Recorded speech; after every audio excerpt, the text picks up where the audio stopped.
신경을 안 써도 될 팀 같아요. まあ確かにその通りですね。ミドトップ軸でこっちのチームを作ってるんで、その通りです。はい。 그 친구에 대해서는 그렇게 크게 생각 안 해봤는데 뭐 걱정될 건 없는 것 같아요. 그 친구는. まあ意識してもらってない方が動きやすいんで、まあ ADCを抑えるような気持ちで強気にいきたいと思います。 일단 미드 홀리스 선수가 잘하는 것 같고 이게 라인전을 잘하다 보니까 스노볼이 좀 많이 빨리 굴러가서 홀리스 상대랑 좀 주의를 해야 될 것 같아요. ロキニア選手が強いと思います。やっぱりもう個人のロキニア選手のフィジカル LJL でもトップだと思うんで 오늘 우리 미드 친구가 이겨주면 아마 쉽게 이길 것 같다는 생각을 하거든요. 지금. 間のロキニア選手を抑えてミッドトップを育てて僕とアサロールでマップをコントロールして小さなことからどんどん積み重ねて勝利を導いていきたいと思っています。まあやっぱり一戦やったことでやっぱり気持ちも変わってるんで、まあこの1週間でみんな強くなっているところを見せていきたいと思います。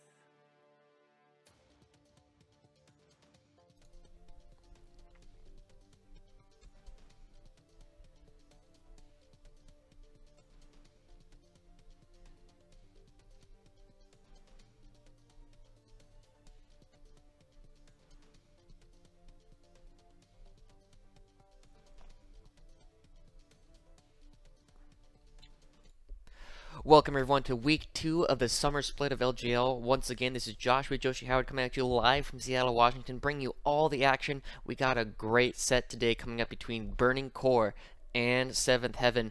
Unfortunately, both these two teams are starting off this set at the bottom of the roster, both going 0-2 in their first sets last week against Detonation, Focus Me, and Rampage. Now they had the misfortune or possibly fortune of going up against the top 2 teams of the league so far, Detonation, Focus Me, and Rampage, who, for the past 4 years or so have had the best performances in all of Japan, trading championships, trading splits between the LJL and the series that were happening before that, and really just having complete dominance of the Japanese scene for years now. So ultimately, Burning Core and Seventh Heaven don't have a whole lot to be ashamed of. They're playing against some very good competition, but one of them is going to be able to walk away this week with their first win of the split. The other one is going to end up 0-2 as they move into week 3. Just real quick to get it out of the way, there has been a couple of allegations recently of Hollis actually being elo boosting. A couple of things were coming out on the Japanese Twitter fairly recently, going over the different things, accusing him finding an account that they claim to be his on an elo boosting site. As of this point, we don't have any further information coming out of it from Riot Japan, any competitive rulings of that sort, but it could really do a real number on the Burning Core roster if they were to lose Hollis. He has been their star player for a long time, and while he did not necessarily perform all that great in their series up against Rampage, he still was one of the ones who had one of the best performances and very clearly was one of the best players on the team, showing some great initiative on characters like Oriana and Ari.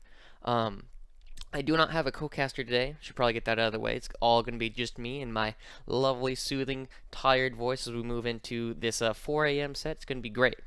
Seattle's a great place to be casting Japan from. But here we go. As I said, we do have these two teams. Really, what we should really be looking at today is probably going to be the top played matchup between Mei-Z, formerly Beacon, and Satri. Unfortunately, Satri, both this split and last split, has not been having a great career recently, unfortunately. In his set last time against Detonation Focus Me, he only ended up having a KD of 1.75. I believe it was 1, 5, and 7 overall. Or, excuse me, I believe that's 1.8. And that was up against Paz, who showed to be a very aggressive, very pressuring top laner. And Mei-Z does pretty much the exact same thing with a whole lot of different champions. And he's really well known for his carry playstyle. Last week he played, I believe it was Renekton and, what was it? Galio was the other one he played. And the Galio, it did alright. It did alright, but it wasn't able to create the same opportunities for his team that he was necessarily able to do with the other carry champions. He's well known for his Renekton play. He's well known for his Rumble play.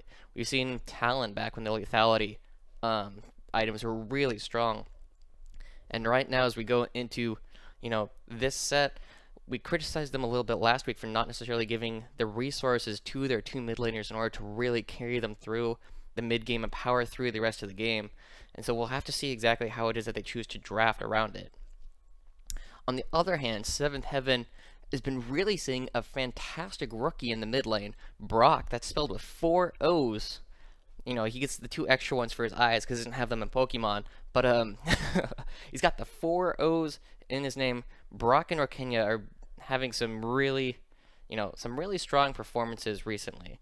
Rokenya, well, he didn't necessarily perform all that great last week. You know, has been a staple of the Japanese scene for years. We saw him originally in Detonation Focus Me. He's bounced around in a couple teams before, and he's found himself on 7th Heaven both this split and last split, and really demonstrating what it is to be a solid AD carry. And really, you know, in Japan, which is a region which has a fair number of strong AD carries relative to the rest of the region, Rokenya being able to stay up at that position for such a long time is really impressive.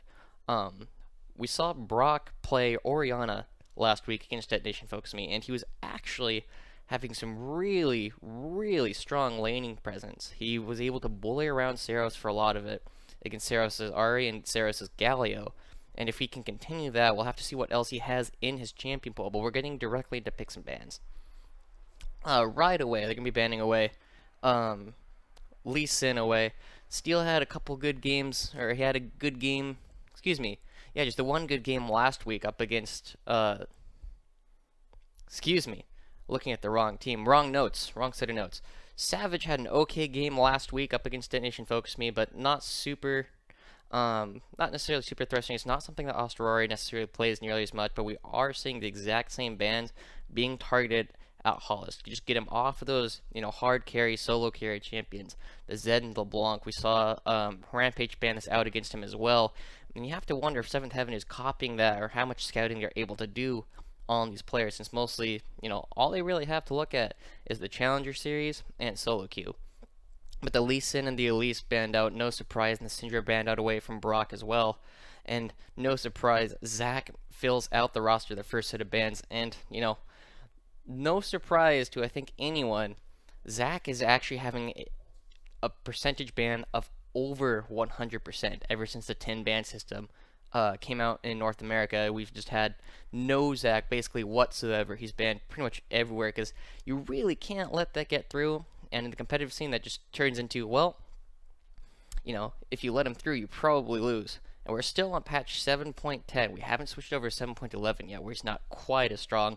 And that means Groggs is coming out. We see Zyra picked up as well for Thinton and 7th Heaven. And now we're probably going to see either a jungler and ADC picked up, especially since that Groggs has the flexibility of being both the jungle and the top lane. I wouldn't be surprised if we saw something like Savage's Rengar. They tried that last week. But the Caitlyn coming out, very solid pick. This is before the Rune's Hurricane changes have happened yet. So it's going to be a great, you know, Caitlyn's always solid. And, you know, on patch 7.10, she is incredibly strong. It's paired up against this Thresh, though, which is, I'd be surprised if we saw a Yasuo pick this early into into the draft. There we go. Kalista actually coming out for Zeraust. Now, Zeraust is also one of the ADCs in Japan that has been a mainstay for a long time now. He was recently a part of the Detonation Focus Me roster, which came first in the spring split, a regular season, where he had a lot of success. He ended up getting removed from the team due to the roster changes, bringing in Steel, moving Utapon back to ADC. But Zeraust has been on Detonation Focus Me for a long time, and after they kicked him off, he got sent out to what was effectively their sister team in Burning Core, who had just come up from the Challenger scene as Detonation Rising. But the Kalista is a very interesting pickup at this point in the meta. We see a little bit of it from players, particularly in China, I believe. But against the Kalista and the Zyra, against the Caitlyn and the Zyra, it's not necessarily something that can stand up as well in lane. And we do end up seeing the Talia coming out for Brock to round out the first part of it. And unsurprisingly, with both the solo laners on Burning Core probably being saved their picks for, that's almost definitely going to be Osterari's Gragas. You start seeing a lot of solo laners banned, and the Cannon has been a ban in most regions. It's a first ban, but against, when you have Hollis on the other team, you need to start cutting down his champion pool. But Kennen and Ari both banned out away from Maisie and Hollis, and it should be something really good. And there is the Rengar that Savage was playing last week. We'll have to see if they lock it in, but it's definitely something he really likes playing. It is locked in. That is going to be giving Satri the counter pick up against whatever it is that Maisie or whatever it is Maisie chooses to pick, even if it is that Grux, and we do see a different jungler coming out. But Fiora early picked, which is very interesting. We're likely to see a Galio come out. That's usually when we see this Fiora, the heavy carry top laner coming out, especially when the mid laner is going to play something tankier like that Galio that we've seen around the world recently. But looks like they're thinking something else. They're going to be taking 3 primary carries in this game: the Kalista, the Fiora, and the Cassiopeia, and that means that we're going to have to see what Satri is able to bring up against this Fiora. Maisie does like to go aggressive. Maisie does like to get solo kills on lane, and that Shen is picked up.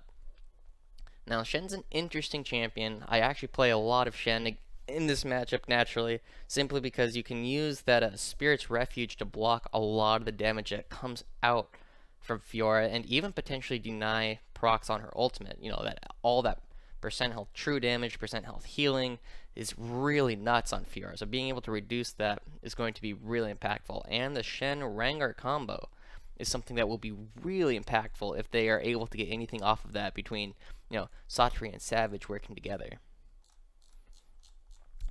Ultimately, these two compositions are looking interesting. We saw, like I said, we saw Savage's Rengar last week, and it failed to impress. They didn't really get a whole lot off of it. They had the Sejuani and the Orianna and the Ashe as potentially tons of these engage tools, but Savage just wasn't able to jump in. Now, of course, that was against a 4-0 Kog'Maw, who he actually, I believe, only touched. I actually looked back at all the footage. He only touched Yutapon's Kog'Maw once the entire game, and then immediately backed off. Now, this is going to be a very different thing. It's not the crazy aggressive ADC Yutapon. It's instead the much more balanced Rokenya he's going to be playing against. But it is going to be, again, it's a Zyra and a Shen that he... Oh, I'm ridiculous right now. It's the Kalista that he's going to be diving on, with the Thresh and the Gragas being, you know, solid peelers for Zero's Kalista. And we'll really have to see if he is able to get on, do the damage he needs to do with the help of the Shen, and really move around these fights as we want him to. Without the Orianna picked up from Brock, it is going to be a little interesting to see how they do follow up on him jumping in. It could just be the cat jumping in, doing all he can by himself, and then not really doing a whole lot afterwards, but it also frees up the rest of his team to just pour down damage on everybody else in. And that's what we often see a lot of the time, as we see these strong AD carries like Caitlyn, like the Kog'Maw, like the Tristana, is sometimes you don't need peel for them because everybody else is jumping on your face and just doing so much damage. But we do see a pause coming out already, so that means we get to take a look at the items, and Japan is starting to figure it out. Doran's shields are broken. Doran shields are probably the most cost-effective item in the entire game right now, simply because of the miniature Spectre's Cal passive that they bring to you. The extra 20 health on everything against things like Rumble, against things like Singed, against things that do all that little damage over time gets completely nullified. And if you do less than, I believe it's like 15 damage with it, it's actually a total net loss of the person who's doing, you know, the damage effect. So the Deathfire touch is really nerfed really hard because of this. It does turn out, it looks like Burning Core is going to be calling out that pause, which means we can really think about everything that they're going to be doing. They did put a Hollis on the Cassiopeia, which is going to be, again, a very strong solo carry champion, but it looks like a lot of solo queue champions overall, which is potentially really strong for Burning Core, who I do think will probably be able to pull away with this series on the strength of their individual players. Satri has not had the impact he needs to have as a top laner. He falls behind in CS consistently, he falls behind in kills, he falls just behind in gold, and because of that, never has the same kind of impact as the other top laners in the LJL. And if he's able to do that here against Maisie, that'll be fantastic for him going through the rest of the split, but unfortunately it's not something we can really expect him to do. and especially against a character like Fiora, is super dangerous to let Fiora get really ahead because she can just absolutely take complete control of the game entirely by herself.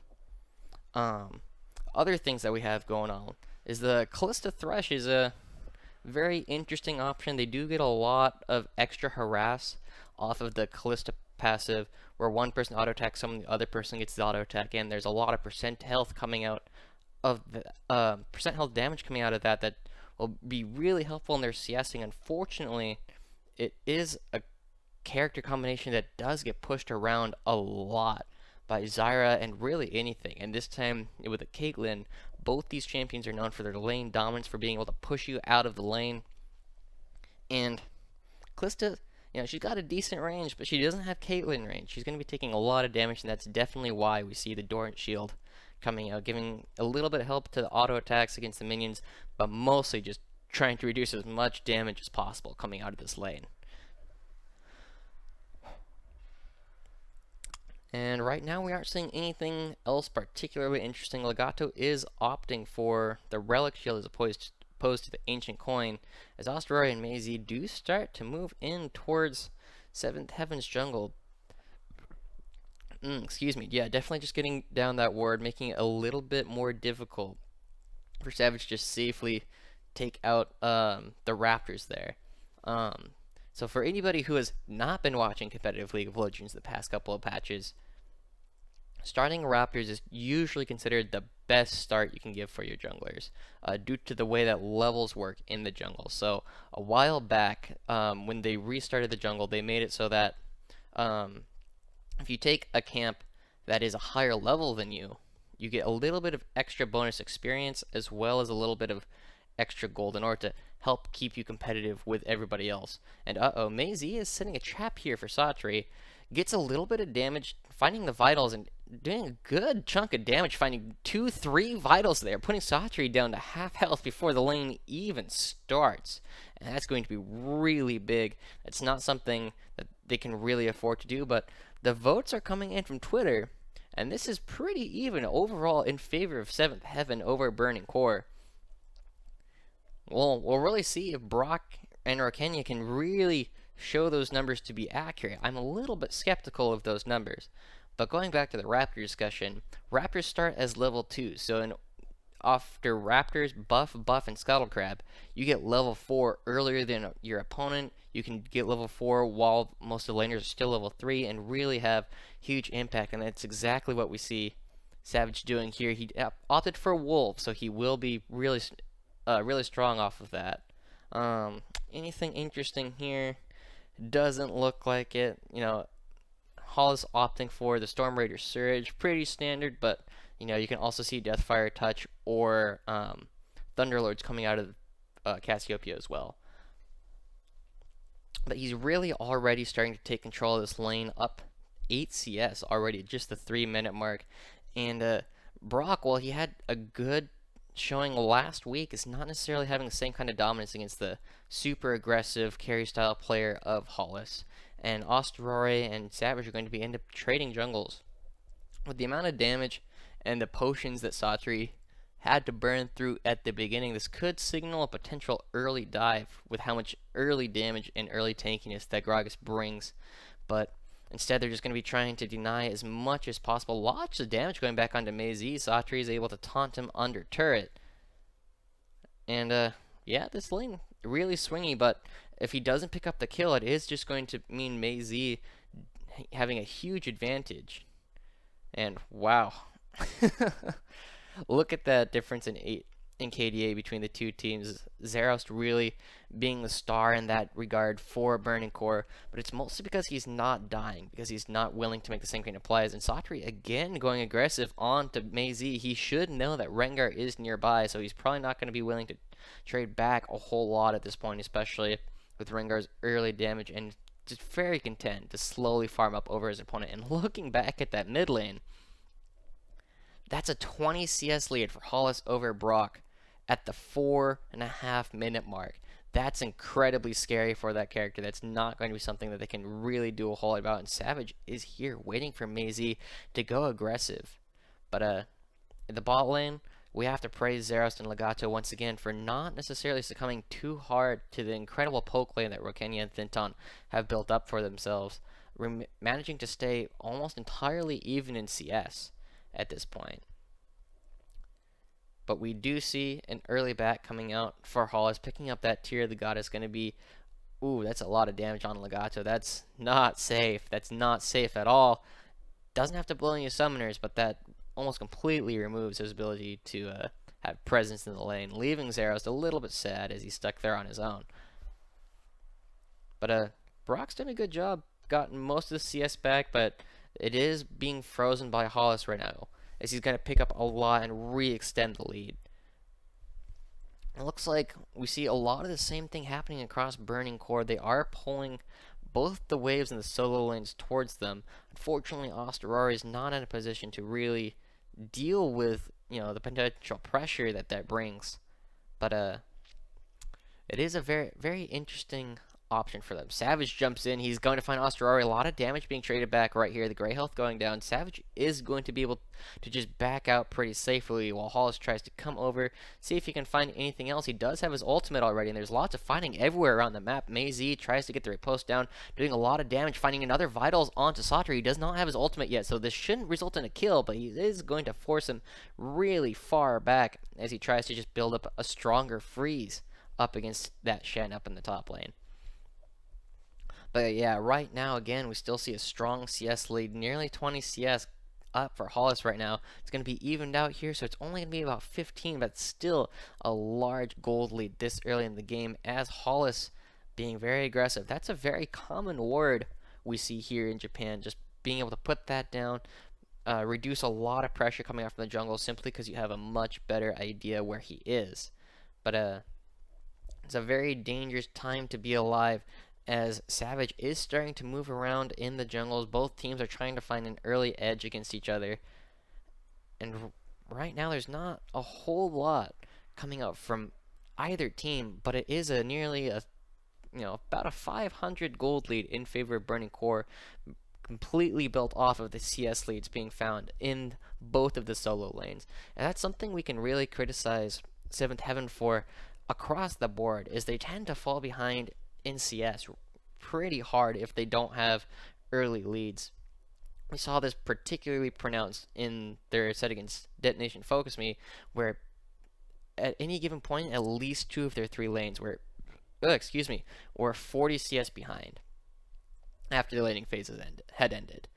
And right now we are starting to see a little bit of that, as Hollis in particular is taking a very strong and aggressive stance in the mid lane, and Mei going for that early Tiamat. No surprise, going to have a very strong lane up against that Shen as well. It'll be interesting to see what he chooses to go for. There's a lot of options here. He could choose to match the Tiamat, honestly, but not. Ninja Tabi are still very strong. We're going to see a lot more of that around the map, but until then we're going to be farming until 6, and Osterari is 6. Here comes with Explosive Cast, gets tons of damage down onto Brock, misses the stun from the gaze, and that is going to be the Stand United coming out from Satri, but that is both summoners being blown in the mid lane. That's a repeat gank if I've ever seen one, but here comes a hook by Legato on to Rokenya. A lot of stuff coming out, the Wild Growth coming out. That's not a Wild Growth, excuse me, but Zeros and Thintar are in a dangerous spot, and they do have to back out, only being forced to blow 1 summoner, but Savage is here to see if he can make them blow more. There goes the ultimate coming in. He's going to be jumping onto Legato, gets the first blood over to him. Brock is here as well to help out. Zeros is not going to live long for this world, and that is 2 kills going over to 7th Heaven already off of a single errant aggression by Legato. That was not necessarily the best idea. With Osterari down here to try and save things, it's probably not going to be enough. That's going to be 2 kills and the first turret going over in favor of 7th Heaven, and possibly an Infernal Drake if they choose to go for that as well. The rest of the team is doing alright though, as that Brock leaving the lane does give Hollis more time to farm, feed more minions to the turret gods in the mid lane, but the bot lane of Zeros and Legato are now really, really far behind their opponents. Bilgewater Cutlass coming out to BF Sword and Berserker's Greaves before 10 minutes, and that's not a position you want to be in against a Caitlyn. Caitlyn is renowned for having a weak early game, and this is supposed to be her trough of how strong she is, but if she has an item advantage, that normal disadvantage really disappears. And they're going to try and use that strength that they have right now to pick up the early Infernal Drake. Coming out for it, pink wards all around, and there's going to be nothing that Burning Core can do in this game. And we're really going to start seeing if Burning Core's strategy that they should be following is going to be something that can pay off. With their bot lane behind, they're going to have to rely on their solo laners. Osterori is going to try and pick up this Rift Herald, it looks like. Rift Herald's always been an interesting thing, and Satri is moving down a little bit. I don't think he'll be able to do a whole lot about it, though, if Osterori and Maisie do choose to commit to that objective. But in response, we have to take a look one more time at Burning Core's inventory. 6 pink wards being in inventory of 5 players. Now that's the coordination I do like to see at this level, as Hollis and Osteroi do pick up the Rift Herald. This is probably going to be taken top lane at some point in the very near future. Get Maisie that turret lead, get Maisie ahead very early in order to try and let him snowball in that Fiora, snowball out of control, kill Rakenya, kill Brock. And right now, with the lane swap coming out, again, another very standard thing. After the first turret's dead, and the dragon, there's not a whole lot to fight for in the bottom half of the map, so you send everybody to the top side in order to try and take everything there. Hollis and Brock looking for a fight right now, not quite finding it. It's going to be a dangerous situation as we start to move around the map a lot more. Legato getting spotted out a lot by these wards, and so many control wards coming out of both teams right now. We see most of them placed down by Burning Core already, and then we see plenty more in the inventories of both Burning Core and 7th Heaven. But you know, there's not a whole lot to be said right now other than the early advantages picked up by Savage running down a single mistake by Legato going in earlier, putting their team down currently about 2,000 gold, and starting to show up. Hollis is finding Savage. It is getting jumped on very early. The Cryptic is jumped down onto Savage. He's not going to be able to do a whole lot. Hollis is getting so much damage back down onto Savage, but without the help of anyone on his team, he is not long for this world, and does hand over that blue buff to Brock, and that's really not what they need to be doing. We do see, you know, a much more scaling build coming out from Hollis. He's going to be trying to go for probably Rod of Ages, but right now we see another attempt. Savage is going in, brings the Stand United with him. There goes a taunt down onto both of them. The ace in the hole is put down on Xerath, but ends up hitting Legato instead as he takes it. Here comes the death sentence. There's a lot of damage. There goes Legato. He's done. Thinton takes a turret shot and does get traded back. And here's Maisie trying to do what he can. Throws down the ultimate, but Savage is already too strong. It's another kill. It's 5-1 in favor of 7th Heaven, and a 3,000 gold lead, as well as the second turret of the game.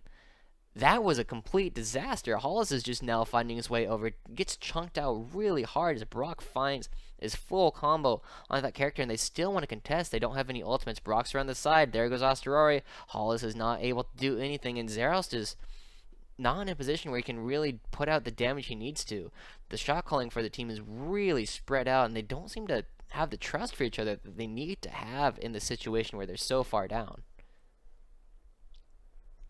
And we are starting to see item breakpoints coming out, particularly for 7th Heaven, as we start to get towards the full items, the components of the Sunfire Cape, as well as we're going to see Caitlyn back probably pick up, yeah, exactly, Azeel. Going to be doing a lot of damage as we hit this mid game relative to everyone else. Xerath still hasn't finished the Blade of the Ruin King, and with the pressure being put out by the rest of 7th Heaven, it's going to be a little while before they're able to get anything off of this. Osterori does finally throw down the Rift Herald. Very interesting spot. It's going to end up running down the mid lane, taking a chunk out of it, but not necessarily doing a whole lot more than that, as we see Xerath and Legato and Osterori are going to be heading here as well in order to try and, you know, drive that Herald home to get as much damage as possible. But against 3 members, there's not going to be a whole lot. It's probably just going to headbutt the turret once and call it a day.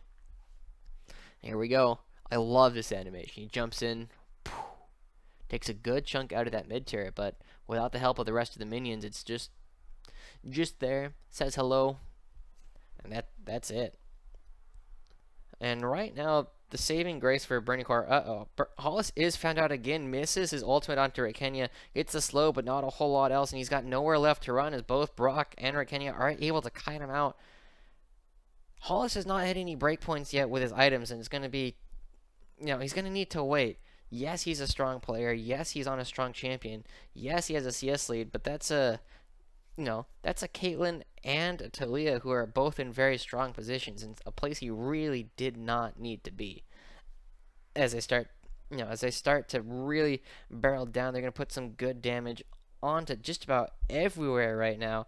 And with the next dragon coming up in about 40 seconds, you can't afford to give more and more gold across your opponents as these objectives start to become the focal point of the game.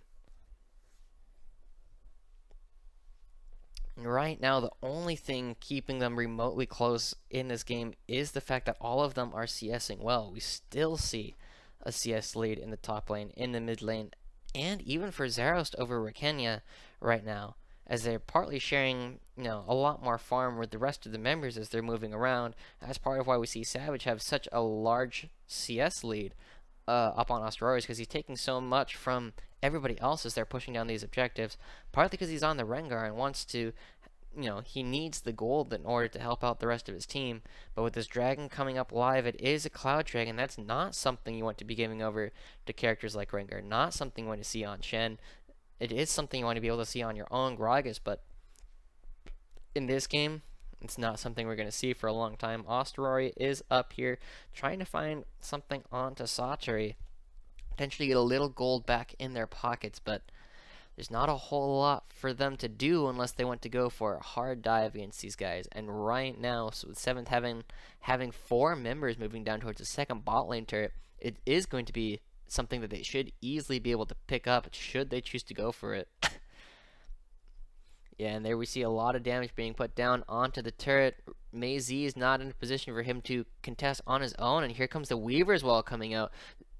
Mei Z is pushed onto the other side of the wall, and Brock's on the wrong side. He's going to be alright as the Stand United comes in. Taunt is blocked out by Legato, but he's going to be able to flash out, not going to be able to do a whole lot more than that. And there is the second bot lane turret going down. Hollis still hasn't responded as he's pushing in the mid lane. That was a lot of resources, but a lot of reward coming out for 7th Heaven. That's a dragon, another kill, and another turret. And right now they're sitting pretty on a 6,000 gold lead. And as long as they're able to keep up the pressure with this incredibly strong Rengar, the strong roaming power coming out of Talia, it should be good for them to really power through the rest of this game. Only real objective they need to really start pushing down is going to be that mid turret to really open up the map, because as long as that set of mid lane turrets is alive, it is something for Burning Core to retreat to, that bastion to just always fall back. They are always in a good spot. But we do see Mei Z opting to go for that early Ravenous Hydra instead of building towards a Black Cleaver. Potentially a choice that might come back to hurt them. It is a strong split pushing build. Osterori is finding Brock, gets the first one down. Here comes the explosive cask in just a moment. Yeah, there it is. The Mei Z's grand ultimate, grand duel is grand challenge. Man, I really need to look up all these ability names again. It's been a while. And there's not a Baron spawning anytime soon. They're just looking for another pick. They do get a little bit of gold onto Mei Z, but it might be too little too late. If that had happened, 10 minutes ago, that would have been fantastic. If they had found it onto Satori, that would have been potentially the key to winning this game. And now all he might get is the first top turret, but Savage is already up here to contest. Osterori is here as well. He is spotted out by that ward, so they might be rewarded with it.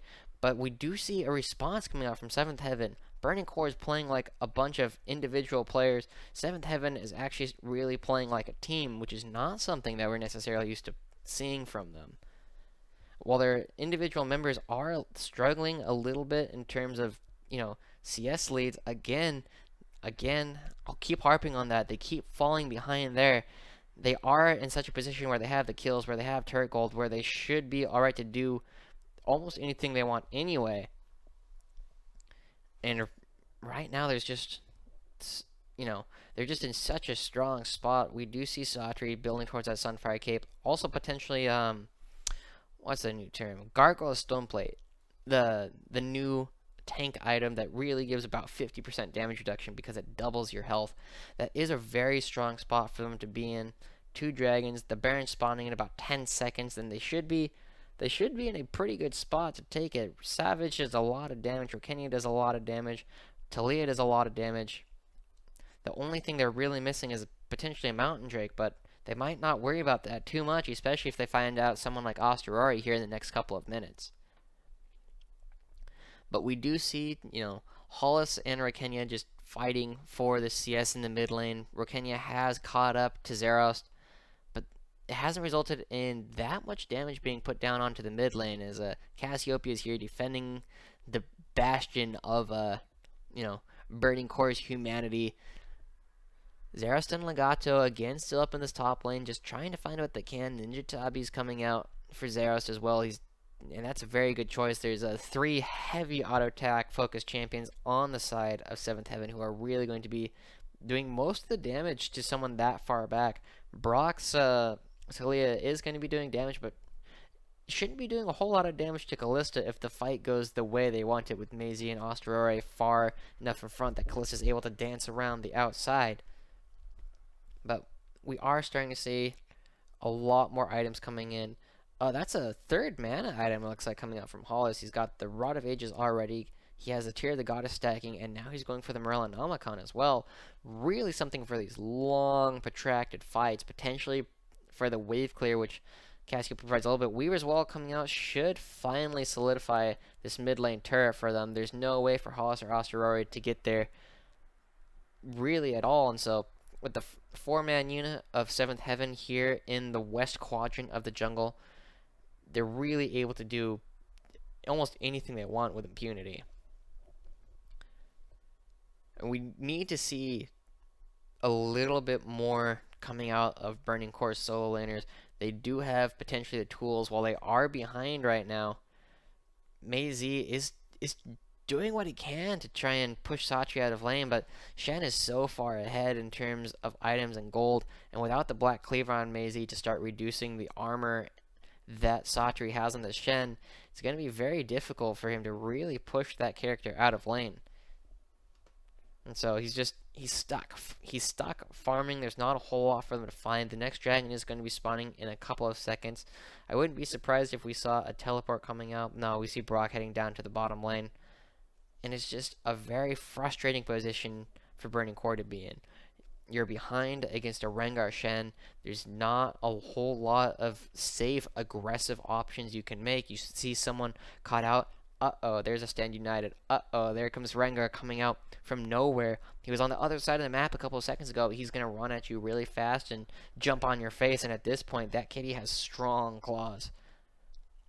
But this next dragon coming up, it is an ocean dragon. It's going to be the 3rd type of dragon in this game that's going to be giving 7th Heaven plenty of sieging tools against Burning Core as they really start to move towards these inner turrets and start throwing out skills. It doesn't matter if they hit nearly as much anymore. You aren't punished nearly as much for missing them because you have the increased mana regen to just slowly push in these turrets. And with the Infernal, the Cloud, and the Ocean Drake coming out for 7th Heaven, they're in a fantastic spot to really start moving around and out-rotating their opponents, start these long sieges, and that's exactly what they're doing here. They have the Caitlyn, they have the Talia, they have the Zyra.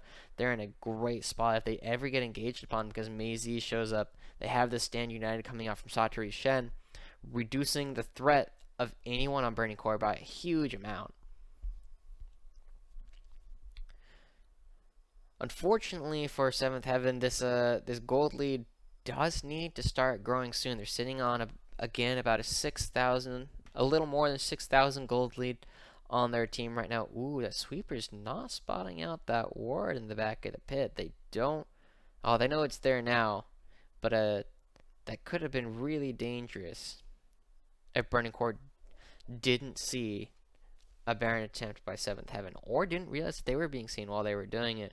This could be a really strong haul. This is in a good position right now if he had the rest of his team with him, but He's by himself, and he is spotted by the sweeper. He does start going onto Thinton, doing a lot of damage. That's the Zyra going down. The Weaver's wall is going to be coming out. Savage is going to be dancing around. Hollis still is alive, forced to flash out. There comes the ultimate from Kalista. There's a lot of damage being turned back onto Shen, and Mei Z in the backline does find Savage. It's 3 kills for Zira, going over in favor of Burning Core. With the jungler dead, this could be the opportunity they need to really come back into the game. They're turning directly to the Baron. They don't have any ultimates, and it is Brock and Rakenya, but Rakenya is taking tons of damage. The vitals are found by Mei Z. He does trade back for Osterore, and there's only one member of 7th Heaven left, and he's getting chased by 4 members of Burning Core, and they finally take him down. There's pings towards the Baron, but that might not be the safest idea with the incredibly low health bars on their team. 7th Heaven is only going to have Thinton able to contest this, and if they trade tanking correctly, this could be really good, but we could also see a 4-man execute going out. They don't have a smite available. As you see everything going down, Hollis throws the poison over the wall, and it's going to be up to Hollis and Zeros to do all the tanking. Maisie is really low. He does get executed. Thinton comes over the wall, is going to be able to find Hollis in just a moment, but they do find the Baron, and Satri is here as well as he teleports in. If Osteroi has the Baron, they'll have 1 member, but Legato's going to get run down. The Cloud Drake coming up for Satri. He just needs a little bit of damage. Goes over the wall. And that was some great moves by Burning Core, but the result was, not clean. And Osteroi does not have the Baron buff. There's nobody on Burning Core. So all they see for their troubles is 2 executed members and a little bit of gold in their hands. They've narrowed it down. It's only about 4,000 gold now, but with this return of this turret, unfortunately, we just go back to nothing really happening in favor of Burning Core. The gold lead is still in favor of 7th Heaven while they prevent the opportunity from them from taking it. It was very rough to watch.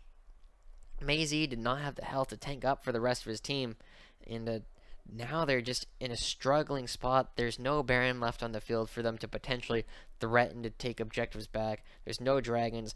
All they're going to have to do is take the gold they put into their pockets and try and find a little bit more as they go for it. The top turret's really low. The bot turret's decently low. But the advantage is still on the side of 7th Heaven, as they still have the Shen, they still have the Talia, they still have the Rengar to move around, make aggressive moves without necessarily fearing what it is that Burning Core can do to them. So what happens if you're in a really bad situation and you're otherwise in a neutral game? You attack the globals, and we saw them moving up towards that, but not willing to do that a whole lot right now. I wonder if there's a dragon that spawns at that point. That was an interesting map or camera movement by the observers. But we do take a look at the gold right now, and every member of 7th Heaven has about 1,000 gold lead on their opponents, and that's exactly why we see all these items coming out for them. Sunfire Gargoyle Stoneplate completed for Shen, as compared to the Ravenous Hydra Black Cleaver for Maisie, who is doing the best on his team right now. But there's nearly a full item ahead on Rengar.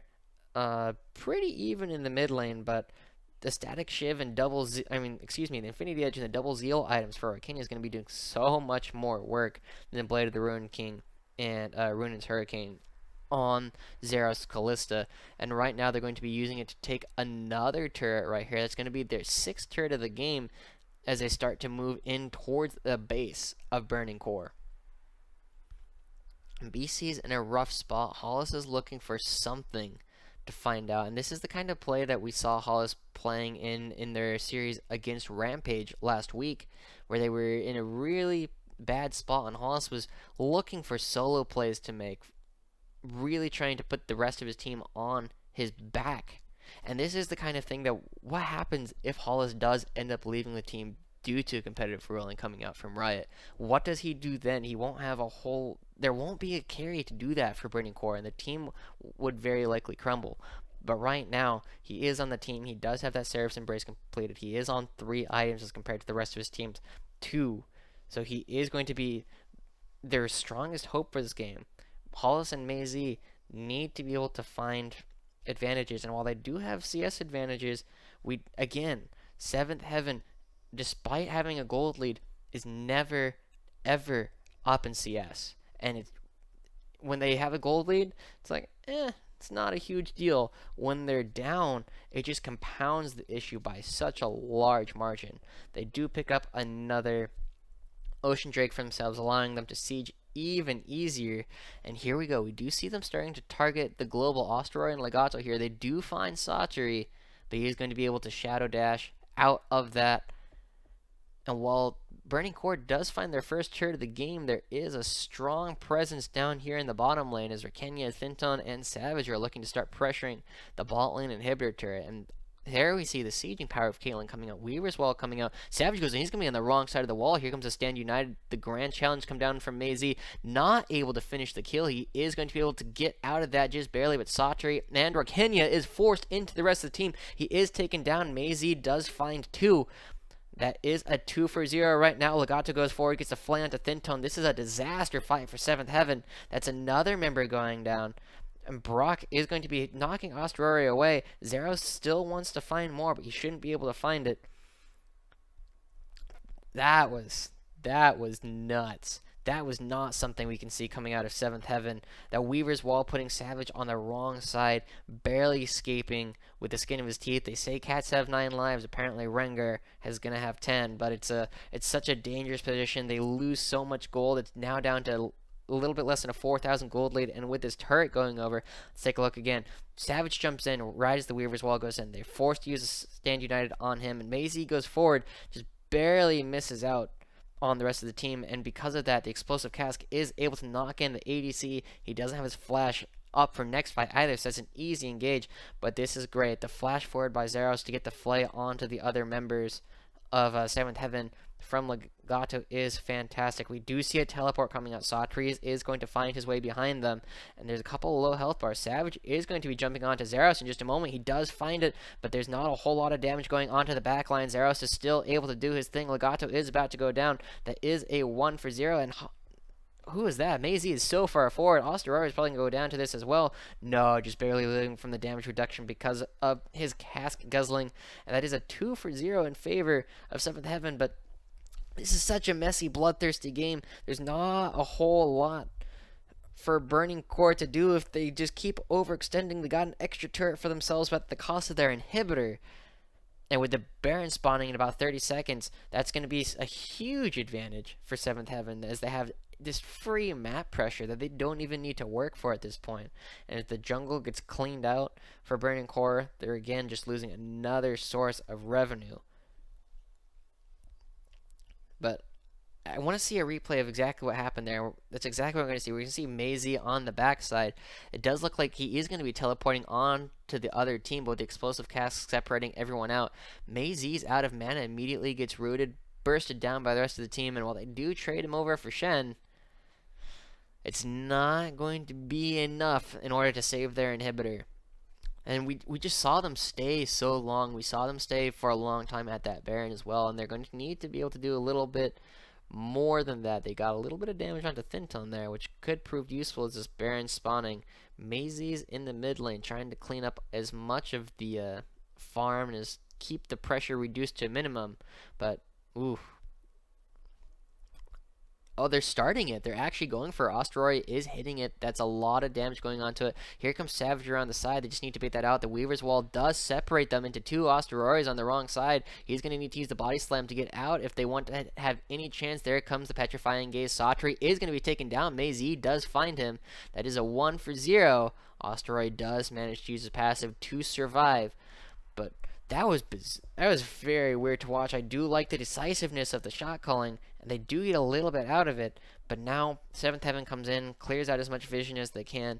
We're probably going to see a repeat of that in just a moment. You know, Maisie's going to go down, clear out this bottom wave, taking so much farm. And again, look at the CS differences that Burning Core has over 7th Heaven. That's a 80 CS lead, Maisie over Satri. Satri again falling massively behind in that regard. And what is that? 60 CS in favor of Hollis as well in the mid lane. Just completely outclassing Brock in that respect. The only place where they're ahead at all, and it is a large lead, is going to be on Savage's Rengar. But we've seen that before. They gave him so many resources in their game against Detonation Focus Me, but he was not able to perform when they needed it. And Maisie's now in the bot lane with no teleport. We see pings on them. We see them going directly to the Baron. They're the ones with the Infernal Drag. They're the ones with the Caitlyn to do this damage. The Weaver's Wall is going to force them away. Osterori is going to have no chance to get in, and that is going to be a secured Baron for 7th Heaven. They're going to try and turn towards Hollis, who's now in a bad spot. Savage is going to be able to jump into them. The Ace in the Hole comes out as well. He gets a little bit of damage down to Savage, but it's not going to be enough as mid laner does go down. With the Baron up and available for 7th Heaven, they're going to start pushing down the top lane. This could very easily be the end of the game, just as Maisie hits the Flame Horizon, not even going to be taking that bot lane turret. Here we go. Here comes the first real siege of the game as they start to push in. They do have the double Ocean Drakes. They do have the Baron. Osterori comes in, forced to flash out immediately. That is going to be the easy taking of the first turret, or excuse me, second inhibitor turret, and the second inhibitor as we get towards the 35-minute mark. This is definitely looking like a game on the books for 7th Heaven. They're pushing in, starting to hit the first Nexus turret. Rakenya is able to put tons of damage out, not landing the hook by Legato, and Hollis is still dead for 15 seconds. We have to see exactly how long they're able to hold on. They need to hold on for just a little bit longer. Maisie is going to go do something potentially really smart or really stupid. They do push Satri out from the rest of the team. They do find that, but they do trade Legato's life. Rakenya is super far forward, taking a lot of damage. It does go down as well, but Savage is starting to hit the Nexus right now. He is around the back. Thinton goes down. Brock goes down. Savage is the only one left alive, and he's going to go down as well right now. And the gold lead still sitting at 3,000. The middle inhibitor is about to respawn. That's a miracle coming out for Burning Core. The game is not yet over. The Elder Dragon has spawned as well, and with a complete ace of 7th Heaven, we're going to see them go take that objective. Cassiopeia does it really fast. Callistus does it really fast. Has that huge smite. Maisie is going to be good in the base to deal with all these super minions. And with 15 seconds up before Satri is the first one to respawn, he's got nothing to teleport to except the bot lane minions. This is a huge equalizer coming out for Burning Core. While they haven't won yet, they're in a position where they aren't about to keel over and lose the game. And if they can keep that Elder Dragon off of the 4 Dragon 7th Heaven, they'll be in a great spot for the rest of the game if they can continue to do that. Unfortunately, they're now in a position where Savage's Rengar plus Satri's Shen can just sneak into the base without a strong warding situation and just backdoor the Nexus. The middle inhibitor has respawned for Burning Core, but the top one is still down, giving them a window of opportunity to just win the game potentially outright. I don't expect it. I just think it would be really cool. We'll have to see exactly what they choose to do, but here we go. Savage and Satri starting to move around. 7th Heaven wants to take that inhibitor once again, but it is a very dangerous spot for them right now until the Elder Dragon wears off. And they still have about half of it left to them as 7th Heaven starts to dance around in the southern quadrant of the jungle. Ooh. Savage being smart, throwing down the ward, not walking into Osterori Legato. They would be able to hold on for so long.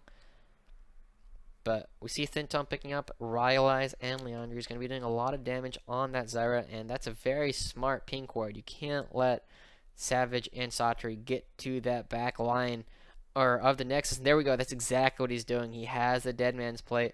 Not quite committing to it quite yet. They do spot him out. They do have a vague idea of where he is. And that's down. We don't see the same mobility coming out from Savage. But with the double Ocean Drake, we are likely going to see 7th Heaven be able to take this. Whoa. That was some crazy damage being put down there onto Hollis right there.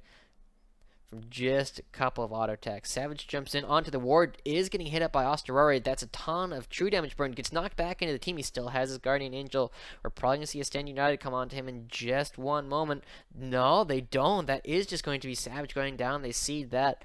The gold lead is actually in favor of Burning Core for the first time this entire game.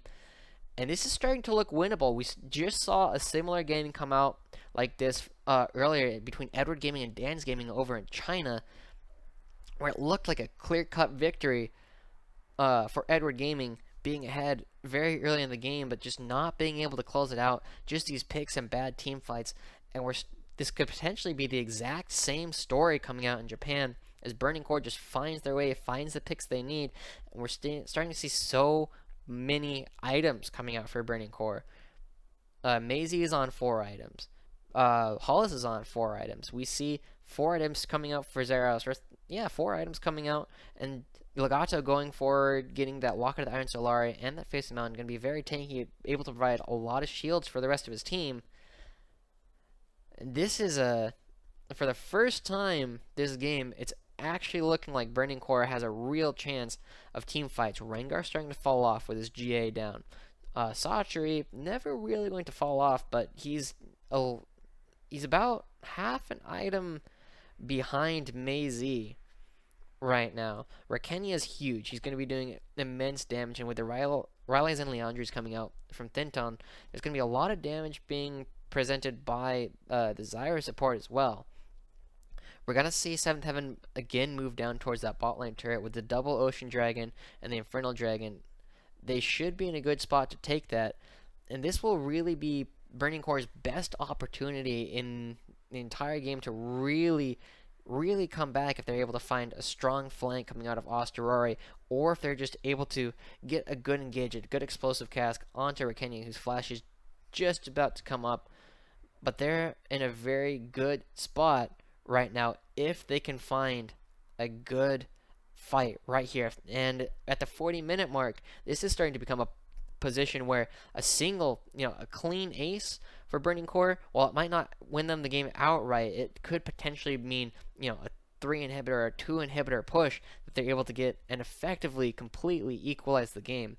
With another Baron coming up in 30 seconds, that's just not on the table for anyone at all right now. 7th Heaven just wants to come down here with the line of traps being set up by Rakenya. Nobody on Burning Core can really get close. Mei-Z's pushing out the mid lane and potentially the top lane right now. He has his teleport available once again, but Brock is separated right now, looking for a Weaver as well. We're likely going to see it cut off the rest of the team in just a moment, but they're opting not to do that. We do see them pinging towards the Baron, and the entire team, Thinton's potentially going to get caught out. Asterori and Mei-Z are finding people, but it's not going to be quite enough as the Spirit Blade comes across the rest of the team.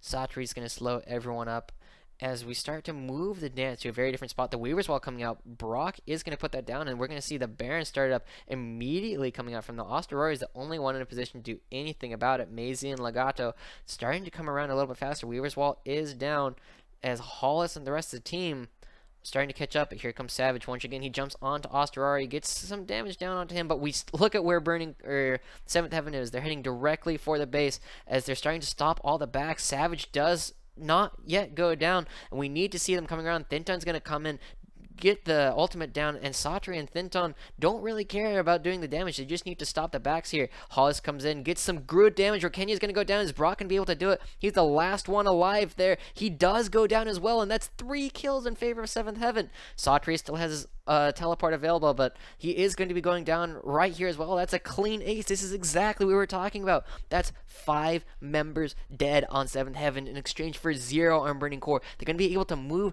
towards the mid lane. They're going to be able to get that first inhibitor, and with 30 seconds up until Savage is the only one alive, this is going to be a huge opportunity for Burning Core. Again, they're probably not going to win outright here, but they very easily could with all of their members here. They do have both Mei-Z and Zeros able to pound down these turrets. 10 seconds until Savage, and that was a disaster shot call coming out from 7th Heaven, and it is going to be the first game going over to Burning Core.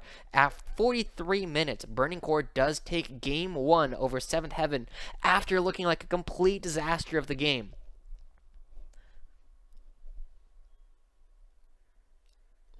Wow. And there goes Thinton. And just look, Burning Core doesn't look happy. They look relieved, but the faces coming out of 7th Heaven tell the entire story. They are appalled with what they just did to themselves. They were up thousands of gold. They were up tons of kills. They were up 4 dragons. And they couldn't close the game. They had 2 inhibitors. The enemy had not even seen the inhibitor turrets for them until they won the game. And it wasn't even necessarily good plays coming out from the solo laners of Hollis and Mei-Z. They had respectable games overall. But that call at the very end to send 2 of your members directly to the enemy nexus ended up costing them the entire game. Satri used his stand united to help out Rengar. If he had potentially used it to get to Brock and Rakenya, that could have won it. And they're gonna have to look at that VOD.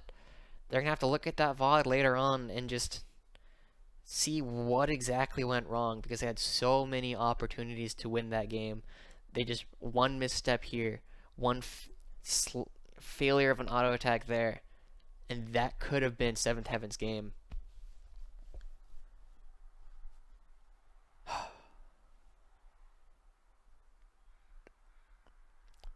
Well, once again, this is Joshua Joshi Howard. It is currently 5 in the morning here in Seattle, Washington. We're going to take a break for a couple of minutes as we wait for Game 2 of Burning Core versus Seventh Heaven to start up. We'll see you soon.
I'm done. You, fuck off out of here. Me? Get out. Hey.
LJL 2017 Summer Spirit Day Round.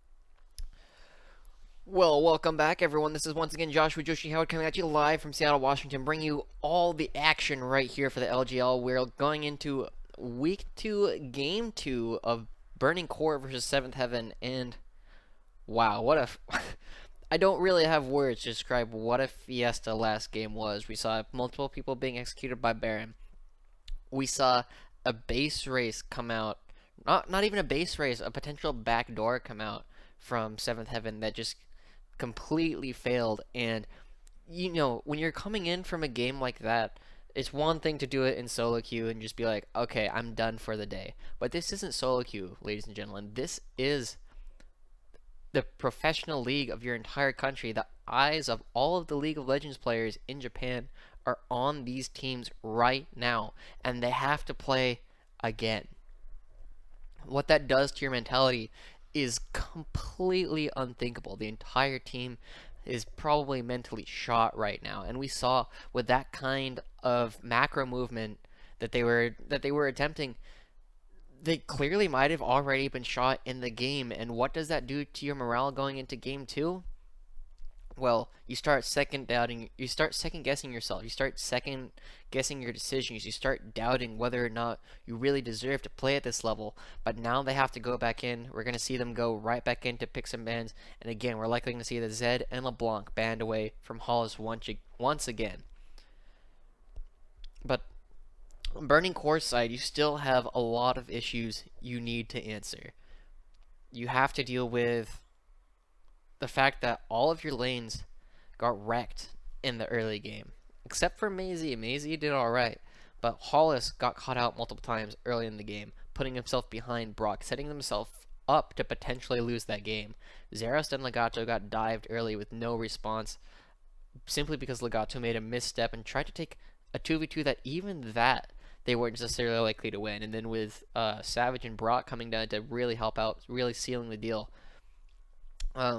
Mei had a solid game, but didn't necessarily pop off like he necessarily wanted to. And Osterare was simply out-rotated by Savage's Rengar. Osterare later made up for it with his team fight presence, of course, playing that Gragas with the explosive casks, getting 1 or 2 good explosive casks onto the carries on Brock and Rakinya, and really helping solidify a couple of the team fights. But we do see, again, no surprise, 3 bans leveled at the solo laners of Burning Core, and 3 bans directed right back at Savage. Really forcing him onto characters like that Rengar, which he did rather well last game overall. I was much more impressed with that than I have been in the past, but with the Galio coming out first, it's such a great flex pick right now in the meta. You can send it top, you can send it mid. You could potentially, I've seen it in the jungle in solo queue. I don't expect to see that at any point at the professional scene. But the Gragas and Thresh coming out right now from Burning Core really leaves both of these compositions are wide open. You can do almost anything you want. They do opt to throw Rakinya on that Caitlyn once again. He had a good game last game. He got caught out, I believe it's just to one Gragas explosive cask when he just happened to miss a flash properly. And while that did lose them a lot of advantages, it's something that can be easily rectified as a small mechanical mistake.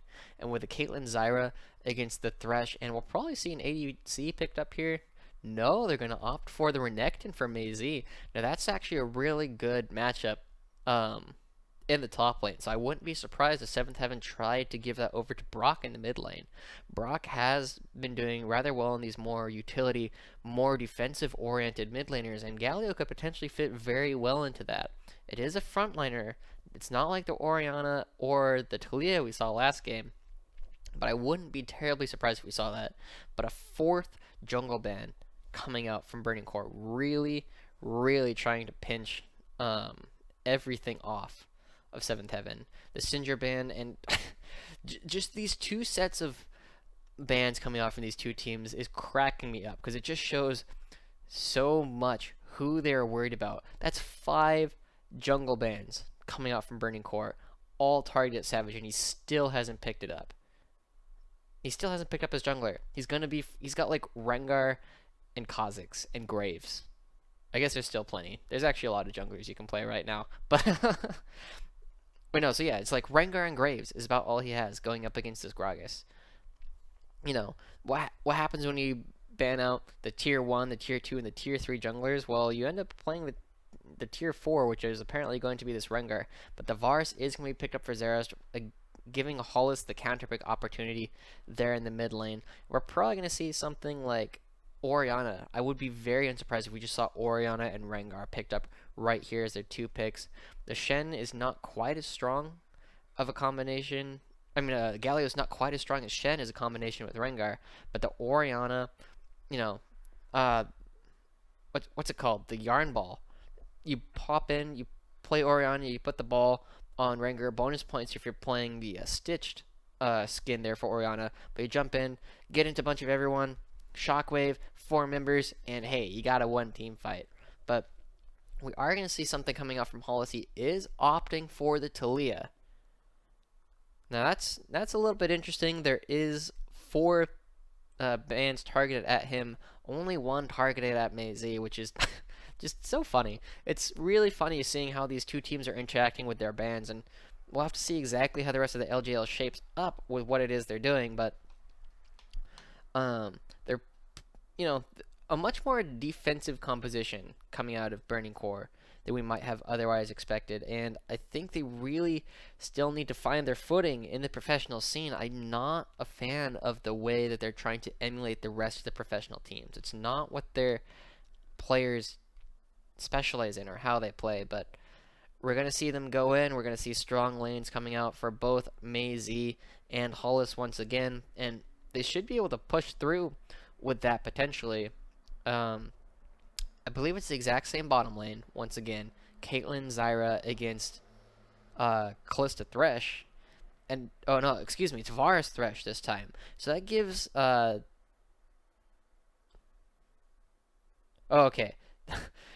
gives a couple more engage opportunities for Burning Court to really start finding a lot more picks with the Talia, with the Gragas, with the Renekton, with the Varus, and the Thresh. All of these champions have good ways to find targets out and potentially just find picks, but it is once again up against that Rengar, who is potentially, the king of skirmishing, the king of these small fights, finding someone with the Orianna, with the Caitlyn, and both teams are just gonna be looking for strong picks. They both have okay wave clear, they both have solid team fighting, but if you can find a pick before that starts, it doesn't matter what your opponent's composition is if they're missing a key ingredient. It's like baking a cake without any eggs, right? If you don't have any eggs, if you can find the eggs beforehand, it doesn't matter. Uh-oh. Alright, cool. We're back to... It looks like we're back to good with the Japanese stream, and we're coming out, and we're back to only 3 Doran Shields. Come on, Japan. It's 4 Doran Shields, minimum. I don't know if anybody else has been watching the LCK games, but almost everything has had 4 Doran Shields. 1 on each top laner, 1 on each ADC. Every now and then you see one on the supports, and every now and then you see one on the mid laners as well. But not this game. We do see Brock and Hollis both opting for the Ghost there in the mid lane. And overall, a very neutral start right now. Katie and... Is that Savage? I'm not sure exactly what this is. It looks like it's going to be the 2 junglers. Yeah, definitely the junglers. A stronger KD on Osterori, but that's partly because he's he has a much lower kill participation and therefore likely far fewer deaths. Hollis is getting some good chunk there onto Brock to start the lane, but it's not going to mean a whole lot. Oftentimes we see with Talia, we see them going to harass the Raptor start from the enemy jungler, but if your opponent's jungler isn't starting there, there's nothing to harass. Potentially you could pick up a Raptor for yourself, but it's not actually that useful. Cost a fair bit of mana to do so, and instead he's just going to go back a fairly standard start we were used to seeing a lot of previously. But we do see a couple of pings coming up from 7th Heaven towards Burning Core's Raptor camp. Osteror is not there, so that could be some really dangerous false information, and they might have a bad idea of where Osterori is as they move around the rest of the map. Interesting choice here coming out from Rokenya. He does have the Warlords, and Zeros is opting for the Fervor, so Zeros is really sacrificing a lot of lane presence here in order to have a stronger teamfight presence later on in the game, and I think that's very solid. I've mentioned this a number of times before, but the way that Burning Core plays in my mind as the ideal way is very similar to the Fnatic of Expectant Soaz. You had a very strong, or 2 very strong, a little bit unorthodox solo laners who are able to move around and do, kind of their own thing, right? But you also have this very solid rock of an ADC in Zerost or Reckless, who is just able to maneuver on these team fights. He doesn't necessarily need as much peel, exactly kind of like the Moscow 5 of of days of old, where they didn't necessarily need a whole lot of peel because all of the focus was being put onto the solo laners, because they provide so much threat that the ADC can move around doing kind of whatever they want. And here we see Osterori coming up. And just now, that's the Justice Punch coming out of Satri. This could be a very dangerous spot. He does have to flash out immediately simply because he had used his dash a little bit earlier. And that's exactly what the bad information of not quite knowing where Osterori was starting, can really start to punish you. Osterori is going to start looking for a little bit more down here in this side of the jungle. Not going to find anything, not going to find Savage here. That's probably a good thing for that Gragas right now. Savage is in a good spot. He is getting a little bit of extra CS for himself due to the gank by Osterori, but it's gonna be alright. Ooh, Death Sentence goes on to Thinton. There's a good chunk of damage going down. Not a whole lot being traded back by Rokenya.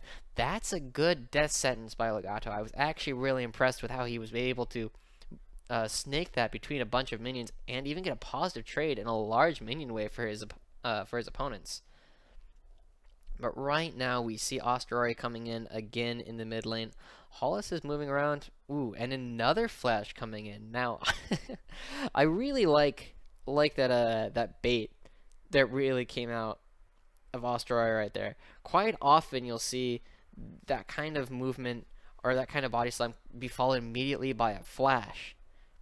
And that's one of Grux' strongest ganking tools early in the game, is you just force a flash out of your opponent, try and use your own flash, make it harder to predict the movement of it, and get an early kill that way.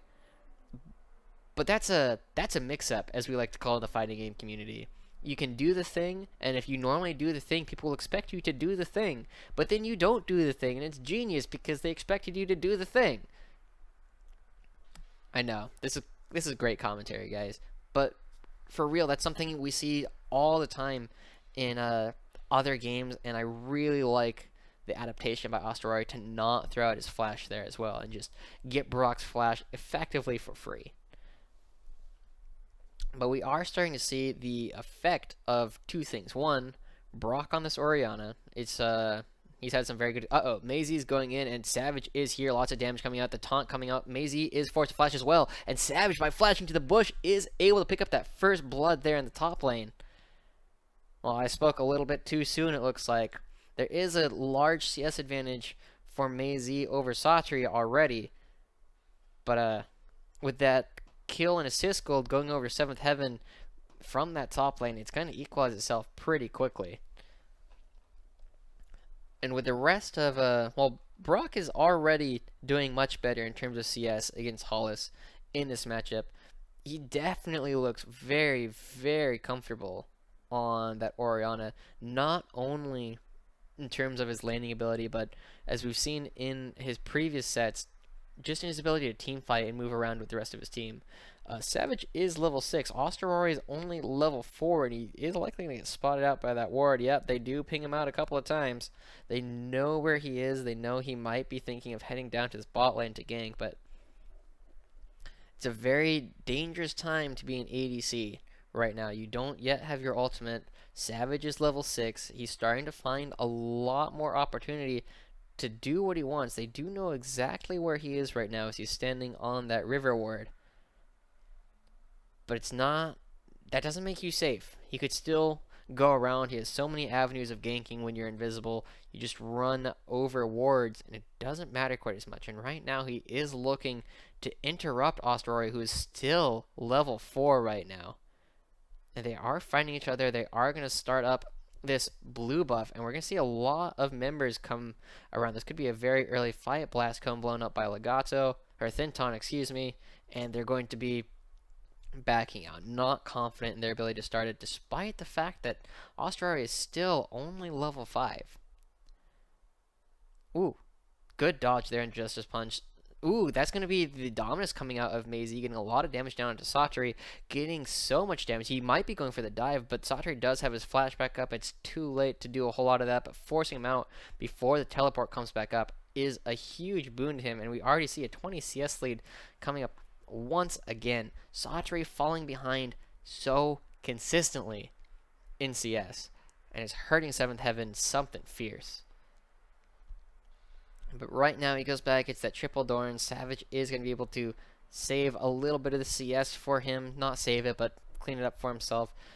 Always a very hungry for CS on that champion. And 7th Heaven knows this, and they give him plenty of resources to really try and push everything through. Osteroi still level 5 right now. And, almost 1,000 gold behind. That's going to be some of the first blood gold, but also a lot of the lane minions that Savage was able to pick up from that successful gank as they pushed in to try and, extend the advantage that they had picked up on Maisie.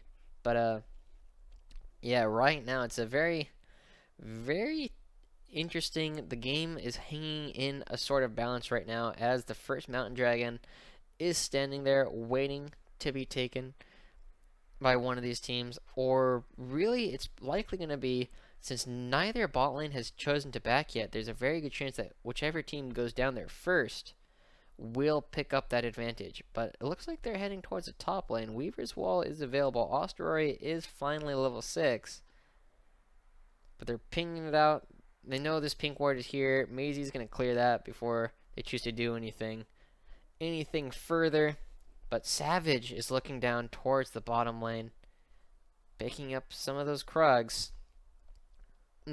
Maisie and Satri fighting once again. Osteroi is here. That means Savage is on the other side, free to make moves. He does have the red buff. It's a very scary time. Grasping Roots lands onto Thinton. Thinton flashes out. And potentially premature. They did know that Savage was there. They also knew that Osteroi was nowhere nearby.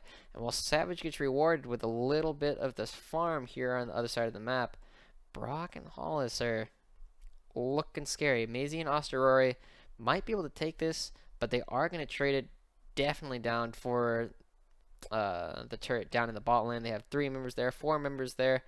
And with Rengar and Caitlyn, this should be no problem for them to take this. And that's going to be first turret again going in favor of 7th Heaven. But we've seen this story before. We've seen what 7th Heaven does with the lead. And 40 CS currently up. Maisie over Satri. They do manage to get first turret, and they are going to get Earth Dragon here. But it's a very dangerous spot when your enemy Renekton is able to just basically free farm on the rest of the map. And while Savage, again, they pick this up. Top jungle is taken away by Burning Core. Ultimately, 7th Heaven is going to be very happy with that trade. But Maisie is going to be very strong. He's going to be picking up probably either a Phage or the rest of one of the 2 Hydras. And they're going to start moving towards this Rift Herald in a couple of moments. And that could potentially really swing the gold lead one way or the other. 7th Heaven has a small advantage on that, naturally coming out from the earlier power spikes that we see by Savage, especially when he has a kill, as well as that Mountain Drake. But it's still going to be a very interesting time to be alive as both of the top laners head bot lane, start doing battle down there where they both have teleport up. There's no dragons available. And Savage is potentially going to find Legato here. Osteroi jumps over the wall. Legato doesn't realize there's a ward there. But there's so much vision here on the side of 7th Heaven. They do finally get to see Thinton. Hollis has to know he's in a very dangerous position right now, but he is going to be moving forward. Weaver's Wall comes out. He does find Thinton on the wrong side, but Savage is going to come out right on behind, and he does flash forward. Second kill going over. Here comes a teleport coming out from Maisie. They are getting onto Rakinia, but the counter teleport's going to come out here as well, and Brock's on the backside. This is going to be a 4v5. Legato gets caught out. Zeros and Legato both forced to flash. They do find Thinton as the counter kill, but Osteroi is going to go down in just a moment as well. That's a 2-for-1 currently in favor of 7th Heaven. Maisie's going to have to find a way out. Satri is going to go in, trying to get a little bit more onto Zeros, but he's not going to find a whole lot. Savage doesn't have any bushes to jump from, but there's no shockwave left available. The taunt does manage to hit Legato, and Zeros is going to go down as well. Finally, that's a 4-for-1 overall. Currently in favor of 7th Heaven, with Maisie, the only member of Burning Core, to not have gone down in that fight. But it's not quite over yet. The wave is coming in. We are likely going to see a dive here. Satri goes forward, tries to land the taunt, doesn't quite land it, and Hollis is here. So they should be able to defend this, but a 3,000 gold lead going over to 7th Heaven right now with some strong moves. And again, a play coming out from Hollis that just doesn't manage to go right. He thinks he's found Thinton, but Savage has actually found him.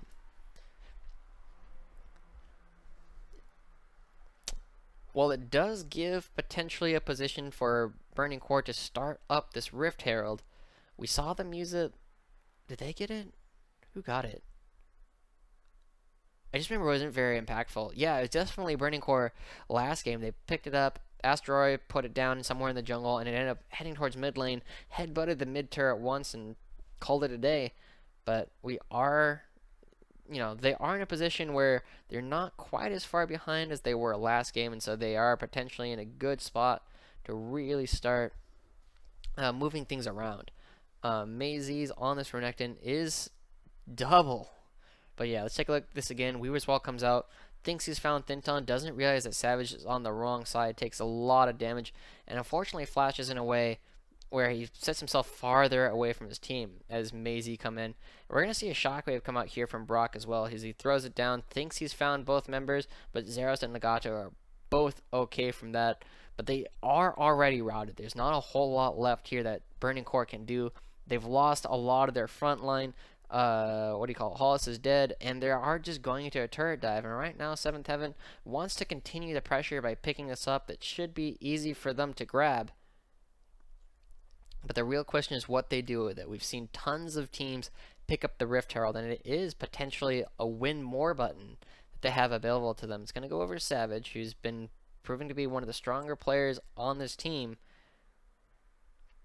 But it'll be interesting to see, depending on exactly how their macro decisions are working out right now. They could go for a very strong push right here. Savage does throw down that ward from the Tracker's Knife. Remember, it takes up your, what do you call it?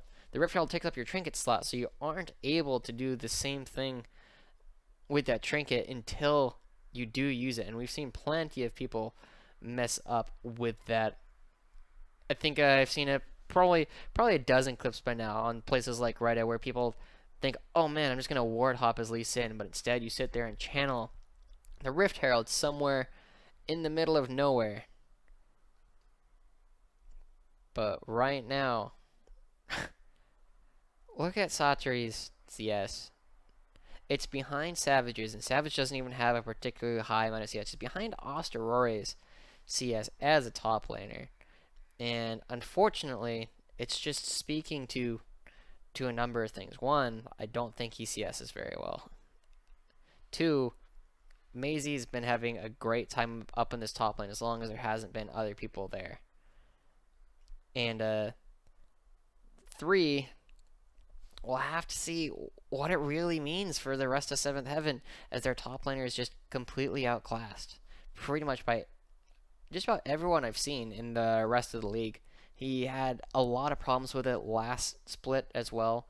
And if they can't do anything about it, there's not a whole lot of available top laners in Japan. Most of them are moved around, and you know, they're already on the top level teams. We have the Evies of the world, we have Paz, who else is there? Oppamen. Those are really the three top laners in Japan, and potentially Meizi, who's still working on trying to make a better name for himself, because his performances here at LJL, while they've been solid, aren't what we need to be seeing from this team. But that's the second dragon going over in 7th Heaven, and this is a very similar story towards what we saw in Game 1. But we also saw how Game 1 ended. And that was in favor of Burning Core after 7th Heaven made some very, very questionable decisions toward the end of the game. And Burning Core, just like FlyQuest, you know, they behave a lot like FlyQuest in many ways. They have a little bit odd picks a lot of the time, but they also are very decisive and very aggressive in their shot calling. They know when they're behind, and they know, hey, this is high risk, but it could be the high reward we need if it goes well. And so they're moving around and going to be able to find something. I wouldn't be surprised if we saw a bunch of members move up to the top lane very soon, move down to the bottom lane, and just try and brute force some of these objectives, while 7th Heaven doesn't have a whole lot to fight over right now. The only outer turret left available for Burning Core, or left up for Burning Core, is going to be that mid lane, and we've seen how difficult it can be for them to really push against that. There's a Talia, there's a Varus, both of them. Oh, excuse me. That turret's already down, so they're going to have to be running around right now. They really, you know, they're playing against a Gragas, Talia, and Varus, three champions fairly well known for wave clear in their positions. Teleport's coming out from Maisie. He's going to move towards that mid lane. The Weaver's Wall does not cut anybody off, but Thenton is taking a lot of damage. He is already forced to use Flash. Osterori goes low. Savage is still looking. The ace in the hole not finding anything further. But that's both teleports coming out from both top laners. A couple of ultimates used on both sides. But now 7th Heaven is just here in the mid lane. Maisie's in an interesting spot. Satri's going to find him in just a moment, I'm sure. No, I don't think they know where he is, actually. Yeah, they definitely don't.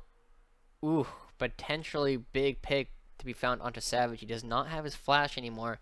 While they do have the grand entrance coming in from Satori's Galio, that's not necessarily going to be enough to save him. It's not that 50% damage reduction yet. It's only going to be about 20% because it's still rank 1 at that level 10. But Hollis is actually behind right now, and it's not a whole lot. It's definitely not. I'm sorry, Satori, but I have to keep talking about it. It's frankly an unacceptable number in many of these games that we're seeing. Down 70 CS, down 40 CS, down 60 CS, down 100 CS at different points in these games. It needs to be better, and right now, it's not. It's not what we need it to be. And Maisie is sitting on the Black Cleaver, and the Tiamat is going to start really having a strong split push here in this lane against Satori, and he has the tools to do it. Right now, the rest of Burning Core needs to find something to do. Hollis is likely gonna find something to do, but unfortunately, we've seen it go both ways. We've seen it be very effective, but we've also seen it really just put the rest of the team really far behind because he thinks he's found a pick, but really hasn't actually, and it's really just dangerous for him to be split pushing against Brock's Orianna, partly because Brock's Orianna is definitely ahead of him, but also because anytime you're split pushing, that's a target painted on your back. Rengar sees the catnip and is like, yes, I want that. Hollis, I'm going to come for you, and potentially really screw up the rest of the lanes for Burning Core if they do manage to find Hollis caught out a couple more times. And right now, with only a single TP, it's going to be dangerous for them to really move around in the same ways that they might otherwise.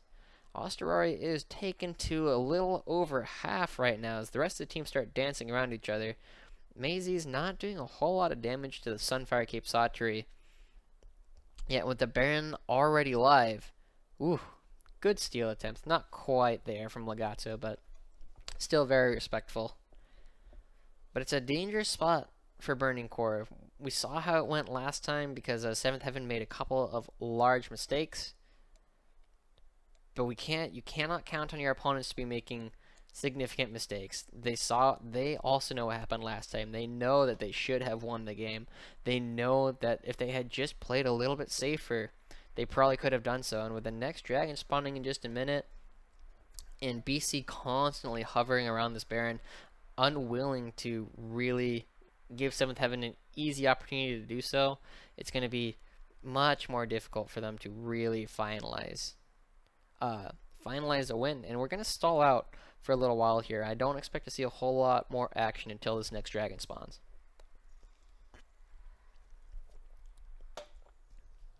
That was interesting thing. Savage is going in here onto Legato, getting a lot of damage. Hollis is forced to flash out on the other end. He's just now using his ultimate. Ooh, good dodge, but it's not going to matter as Brock comes in, gets the Luden's proc on the command attack and the command pulse. And with the mid laner down, the mid laner having no summoners left, this is a fantastic opportunity for 7th Heaven to push around a lot more. They are starting to move towards this top lane turret. They should be able to take that without a whole lot of response. Legato finds the death sentence onto Savage. It's not going to be a whole lot. Savage is going to be running around. They do pick up this top turret. Meanwhile, Maisie on the other side is doing what he can to try and bring down this turret as well. And he's got 80 CS lead up on Satori, and he's probably got the only gold lead on his team right now.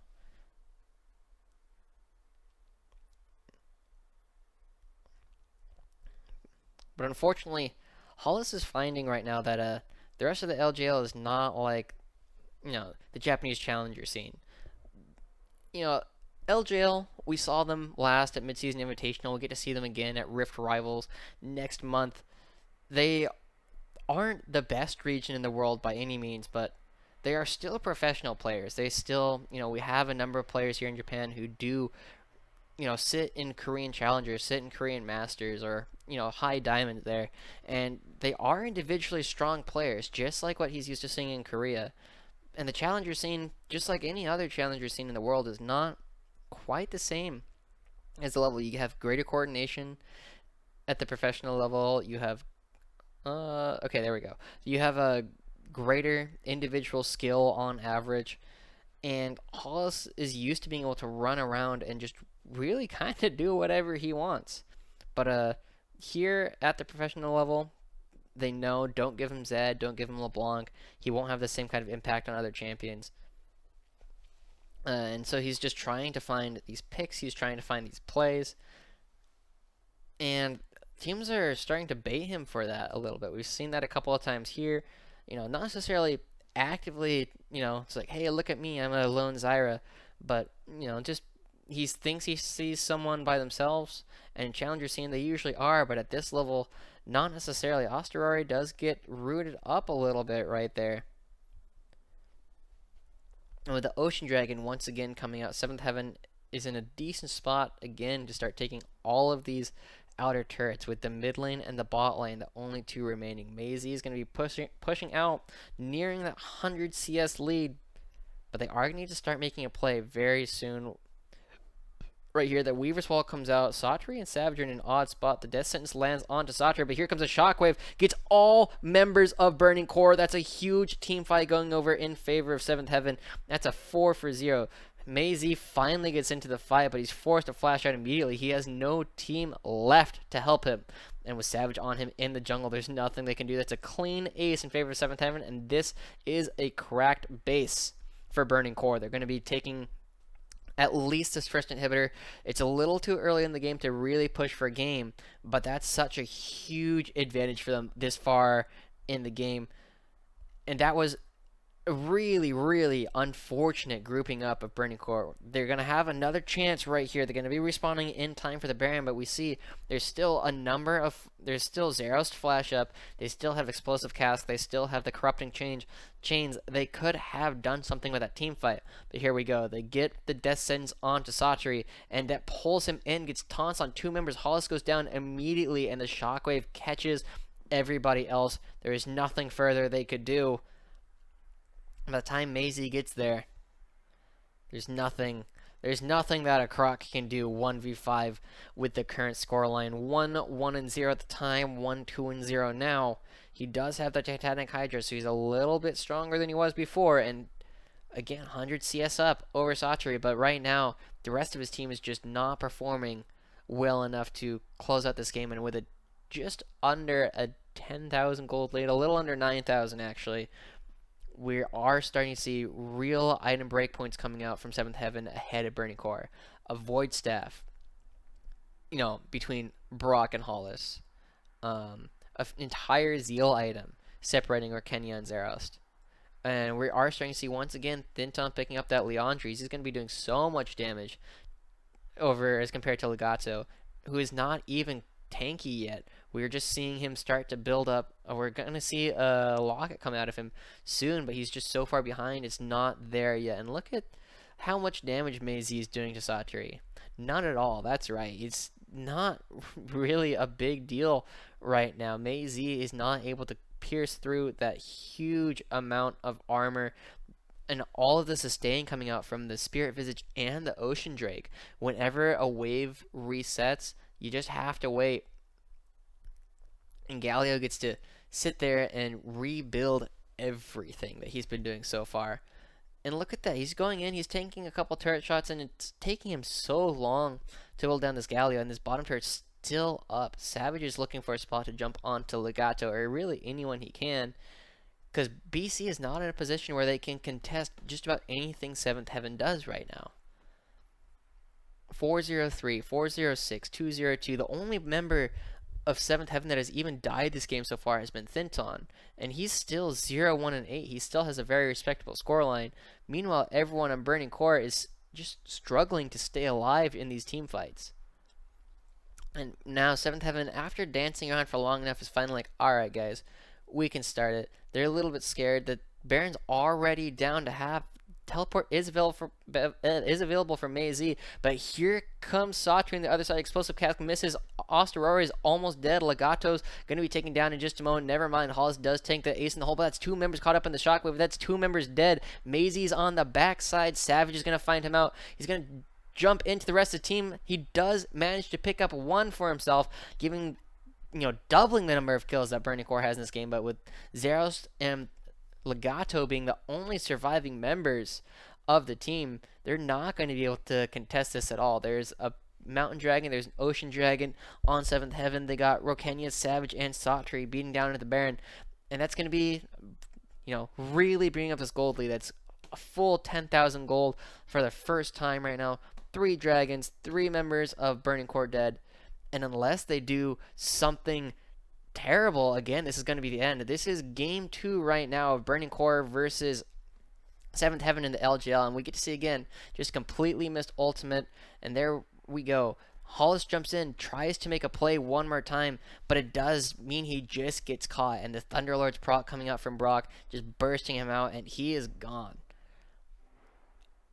Hollis is trying to play as though he's on one of those signature champions once again. That Zed, that LeBlanc, that Yasuo, that Talon, that any kind of assassin. Perhaps they need to be giving him something like a Fizz, which is not necessarily the greatest pick on 7.10. Is definitely strong. It's something that we could easily see Maisie play in the top lane and potentially flex around.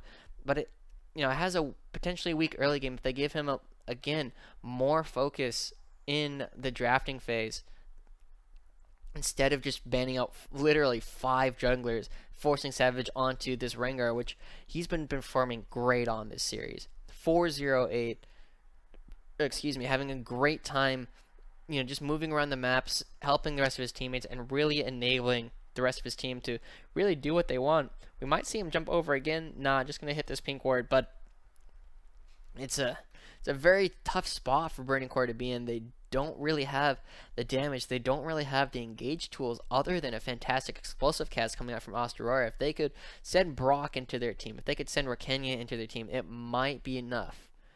But even then, the grand entrance coming out from Galio, and there is the turret going down. Satri's going forward. The explosive cast separates the team, but nothing further coming out. Shockwave goes in, and that's 2 more members dead. I don't know where Galio is. Oh, there he is. But that's the bot lane of Burning Core going down. Second inhibitor. Rokenya's gone massive. Brock's gone massive. There's 2 deaths on the team. There's going to be a second inhibitor. There's not a whole lot left for Burning Core to do. And I'm not sure what they can do to fix it right now, other than stop trying to play standard. They don't play standard well. They need to stop trying it. Hollis is not performing on these more utility mid laners. They need to give him something more aggressive. We saw Maisie's Fiora was good. We've seen Burning Core try and play Ahri, was not good. Talia, not that great. It's baffling the way that they're trying to move around with their mid laners. He had Orianna last week as well. It's not something he's performing on. Orianna has been his best one by a considerable margin, but it's just not enough. Give him something that he can carry on. Give him something that he can make solo plays on his split push. And right now, this is exactly why they need to stop trying to play standard. 7th Heaven was the second to worst team in the league last season. They lost 0-2 to Detonation Focus Me, unsurprisingly, and Burning Core had the potential to really start upsetting the scene, but right now they're not really showing any of the spark that they were showing us before. Maisie and Hollis are going to find Savage right here. There's a lot of damage going down, but he is just going to be able to flash the wall, and he's with that Ocean Dragon and the Cloud Dragon, he'll be able to move around. There's the 2 massive minion waves. Here comes the Weaver's Wall, cutting the team off, but Osterori can't go in. Hollis is still fighting Savage. They finally? Okay, there he goes. They finally managed to bring him down. And there goes Thinton as well. This is the kind of thing that we saw build up and really bring Burning Core back into position to win last game, but it's coming a little bit slower and a little bit too late right now. But again, we said that last game. 7th Heaven managed to throw harder than we thought was possible, and 140 CS right now. Maisie over Saturi. But let's see, what do we got? We got Maisie coming around for the flank. This is going to be a 5v3. Saturi is pulled in, and there we go. On to Brock right away. Osprey comes in with the body slam as well. The grand entrance does manage to barely keep them alive, and they're in full retreat. They notice that the super minions are starting to hit their Nexus turrets. They need to save their base. And while it was a good engage on the face of it, they just are so far behind, and the core members of Seventh Heaven's composition are still alive. The Galio protects everyone. Oriana and Caitlyn are dishing out so much damage. They're starting to really hit the late games that these champions are famed for. Oriana's got the 3 items with the Void Staff, working towards Rabadons as well. Caitlyn's on Infinity Edge, Mercurial Scimitar. Didn't even have to use it in that fight. Was never stunned up. It was just Brock who has a Shockwave available now, so they can go around and take whatever they want as soon as that comes up. Baron comes up in about a minute and a half, and we're going to see 7th Heaven start to group towards this top lane again, while the rest of the super minions around the rest of the map really start to create that pressure. We're starting to take all this vision, and Burning Core does not have a lot of time. The clock is ticking. Maisie is on the other side of the field with that teleport, but there's not a whole lot for him to teleport to. There's the super minions. Renekton does not deal with them very quickly, and they're going to have to deal with these. Ooh, that's a little bit far forward for Zeros. Satori still has that flash available with the Justice Punch. If they find Zeros, if they find Hollis to start a fight, this game is over. And 7th Heaven is in a great spot. Satori should be able to just tank these turrets up basically as long as he wants. Weaver's Wall is going to get them at least 1 extra wave worth of time right here. But that's not going to be enough to save them this game. They're going to start coming in. Satori can really just tank up these turrets if he wants to. But I respect the fact that they're playing safe. They're shaken from the previous game. Here comes Maisie. There's still super minions within the walls of their base. Savage doesn't have ult, but everybody else does, and that is going to be the 3rd inhibitor turret. Burning Core needs to fight very soon. They're about to lose their 3rd inhibitor, and then the rest of 7th Heaven can just walk into the base and just end the game with super minions. Legato's caught out a little bit, taking a lot of damage from a couple headshots from Rakenya. Oh, Hollis gets a great knockback onto Rakenya, but he flashes out. The explosive cask doesn't manage to find him, and that's 2 big tools coming out from Burning Core that they no longer have available as all the minions start coming in. This is looking like the end of it for Burning Core. We're probably going to see a game 3 in just a moment. Destroying middle inhibitor, gonna head to the bot lane, probably pick that up as well, and then they can just walk in the rest of the game. Ooh, ooh. Almost found the knock-up once again onto Rakenya. If they can do that, they should be able to hold on. Savage is gonna start his ultimate once again. There's only the Nexus turret, which is being pounded on, left for them. They find a death sentence onto Satori, but that's not who you want. Maisie's gonna find in. Shockwave only finds 1. Hollis is taking a lot of damage. Chains of Corruption miss as well, and that's going to be that's really it. Burning Core has no tools left available to them. Maisie goes in, tries to find Rakenya, does not do so. Satori's going to save him with that grand entrance, and that was a much cleaner game from what we saw the first time. 7th Heaven realized what their mistakes were, went back, solved them, and were just able to push in cleanly for that game. Now, ball's back in Burning Core's court. They have a lot of opportunities to improve. They have a lot of opportunities to really get things ahead. Austria needs to make a couple more aggressive moves, perhaps, to really get the solo laners or even the bot lane to have a lead. They've started behind every game, partly because Hollis is trying to make moves you would make while ahead, while he's even or behind. If they can start moving around, it'll be really, really helpful for them when they have a true main carry. Because right now, Zeros is trying to do it, Hollis is trying to do it. Neither of them are really in a position where they can do so.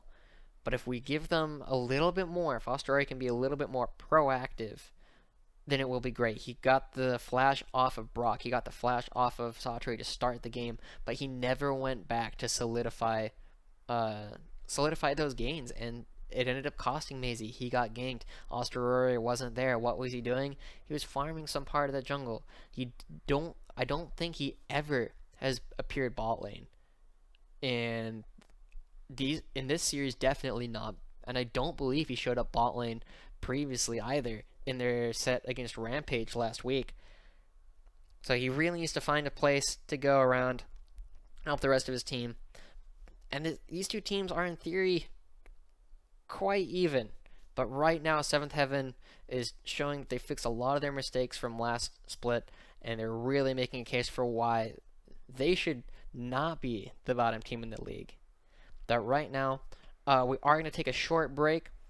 We'll be back in just a few minutes with Game 3. This is Josh Joshi Howard. See you soon.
サマースピリットラウンド2 Day 1の模様をお送りしております。さあレボルさん Welcome back, everyone. This is once again Joshua Joshi Howard coming at you live from Seattle, Washington, bringing you all the LJL action.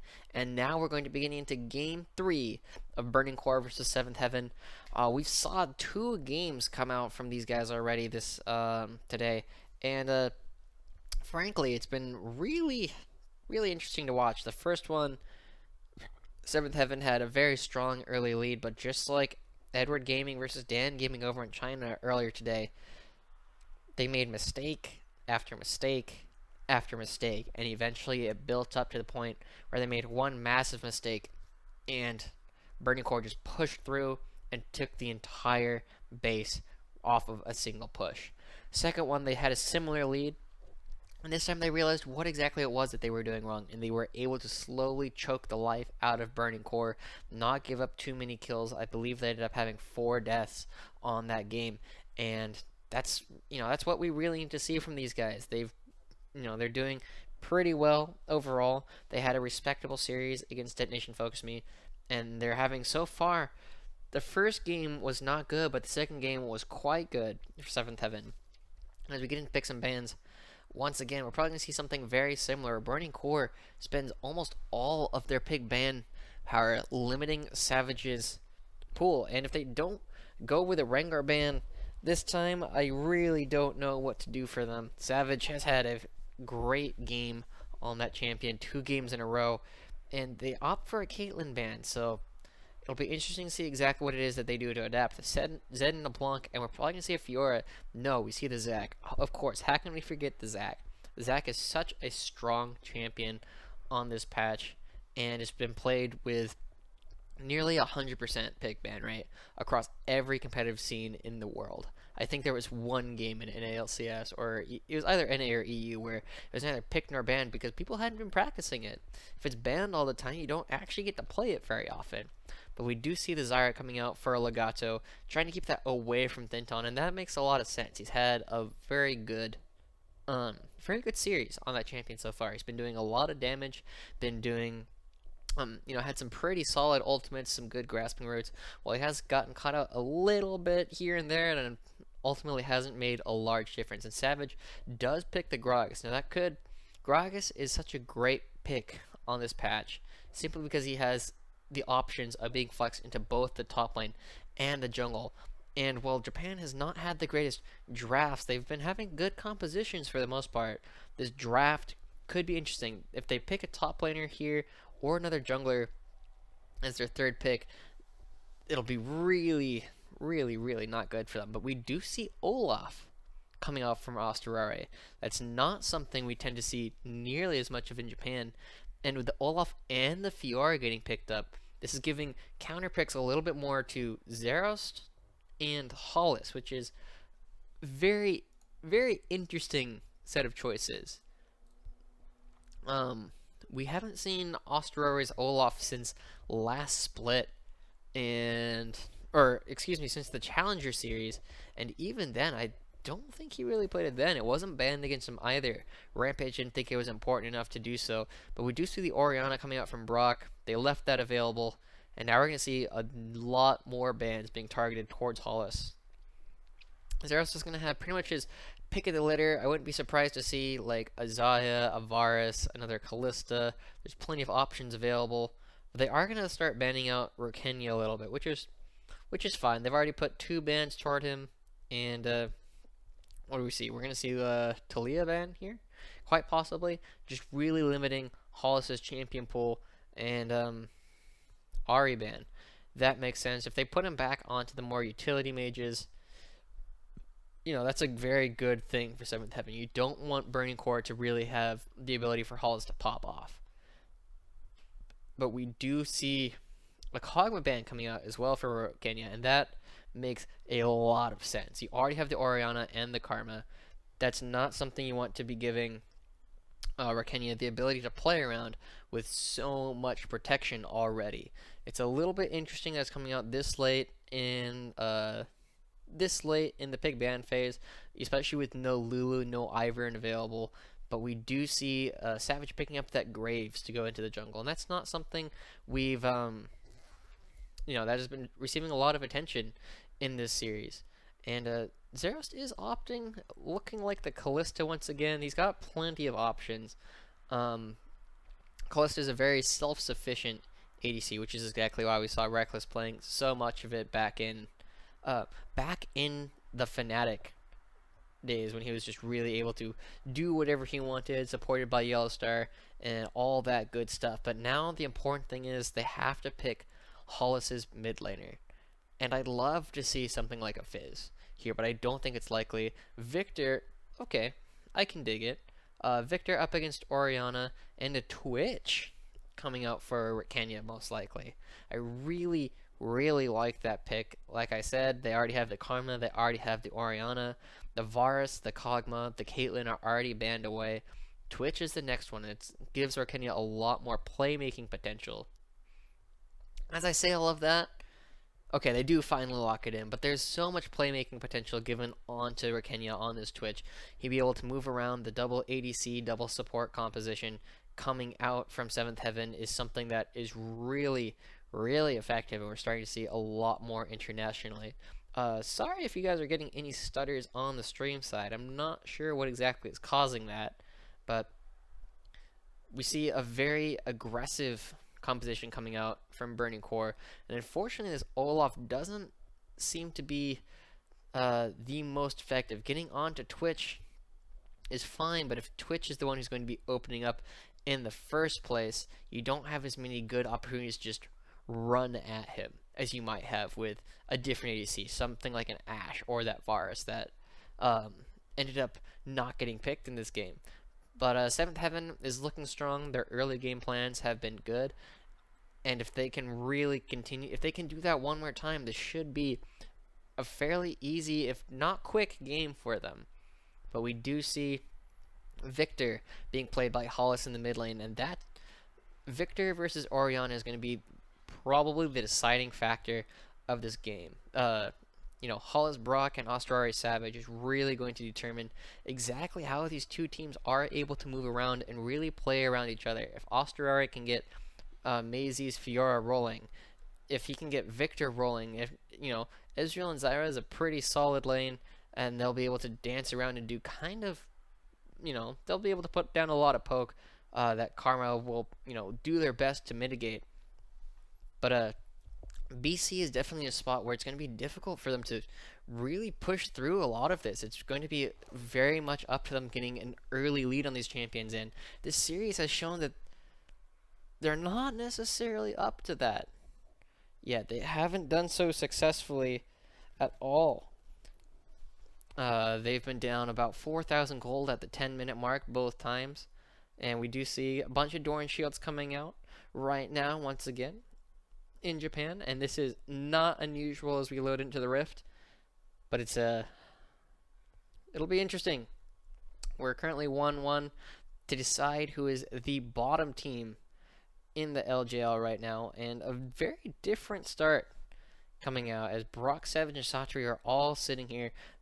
I believe the last two games, Australia or Maisie have, moved aggressively to get those early wards down, and I do like this adaptation to deal with it, and it looks like we're going to see a very similar thing.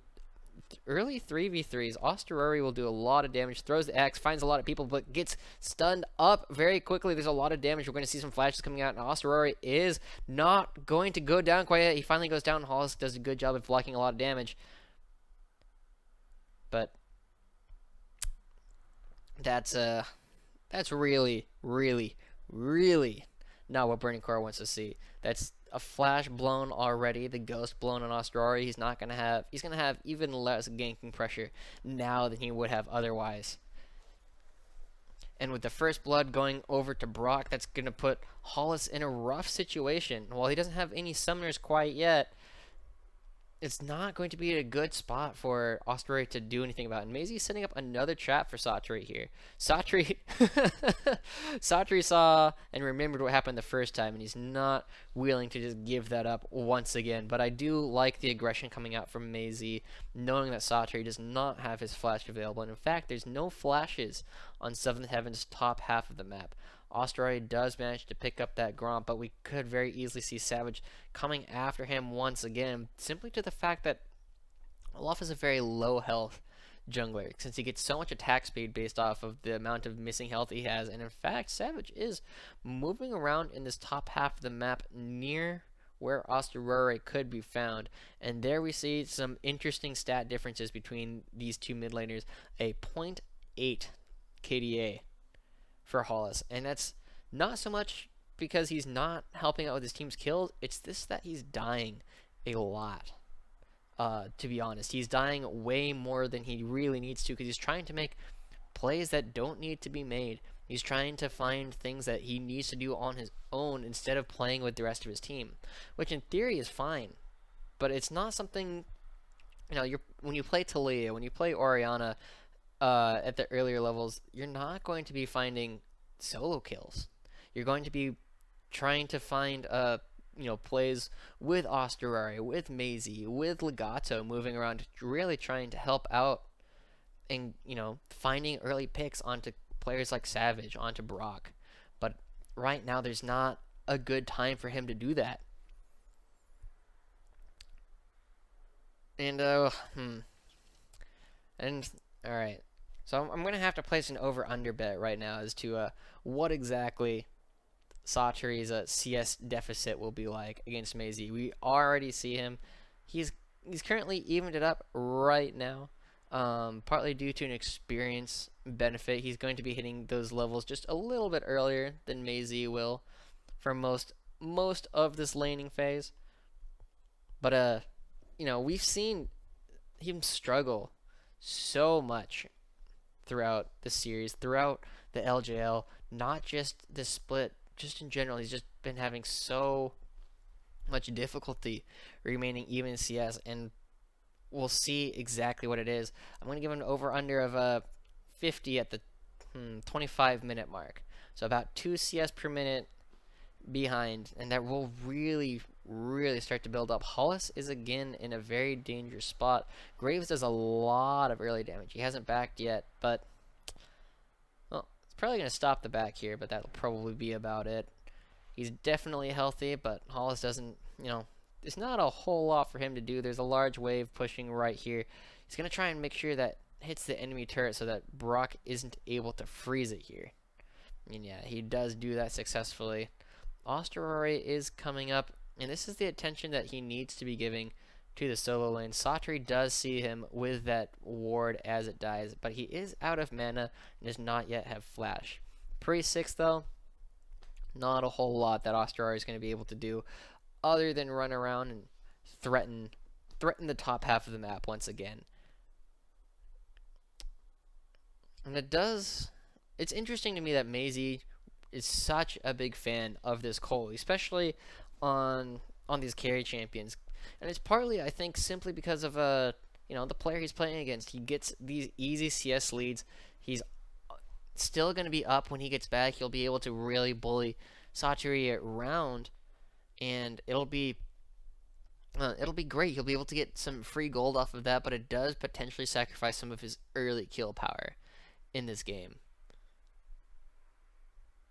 And right now, just not banning the Orianna away from Brock is really hurting Burning Core, and I hope to see Japan adapts to that. Just, prevent that character from taking it. Savage is finding Osterari here in the jungle. Osterari doesn't have a whole lot of mana, and with Thinton there as well, he's not going to be able to do a whole lot more than that. Just throwing out a couple of axes, getting a little bit of damage down, but he's such an auto-attack focused champion. And without the mana to really run down Savage, and with the difference of the Flash versus the Ghost, it's not going to do a whole lot for him. But right now, we do see a small CS lead being built up by Maisie over Satori, and just about everywhere on the map, actually. Olaf is power farming. He does want to hit that level 6. Graves wants to do the same thing, but Savage is such an aggressive player. He wants to be able to push Osterari out of his own jungle and build up a CS lead that way. Both jungles being Savage's jungles. But right now, he needs to be able to, hit that level 6, get those item breakpoints, and really, really become large, because the onus to get an advantage is not on 7th Heaven right now. They already have a small one, and it's starting to disappear as the CS lead is slowly going over to Burning Core, but they have a much stronger scaling composition. Twitch and Graves are both very strong ADCs, and you have 2 supports to keep them both alive for a lot longer, as well as a strong peeling top laner in that Gragas. So if Osteror is not able to really get onto them and do the damage that they need to, good damage going onto Rakenya as the True Shot Barrage comes out of Zerost. But if they can't get onto Twitch, if they can't get onto Graves and really finalize those kills, especially, Death Dance is not OP on this patch yet.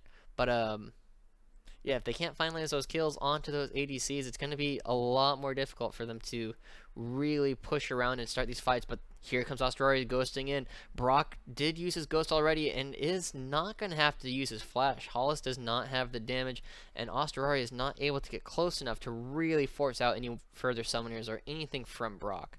And right now, it is some good aggression trading ghosts right there that is probably in favor of Burning Core, especially as they get a little bit more. But Hollis is losing out in CS right now to Brock's Orianna, and he's just about everybody has been losing to Brock's Orianna.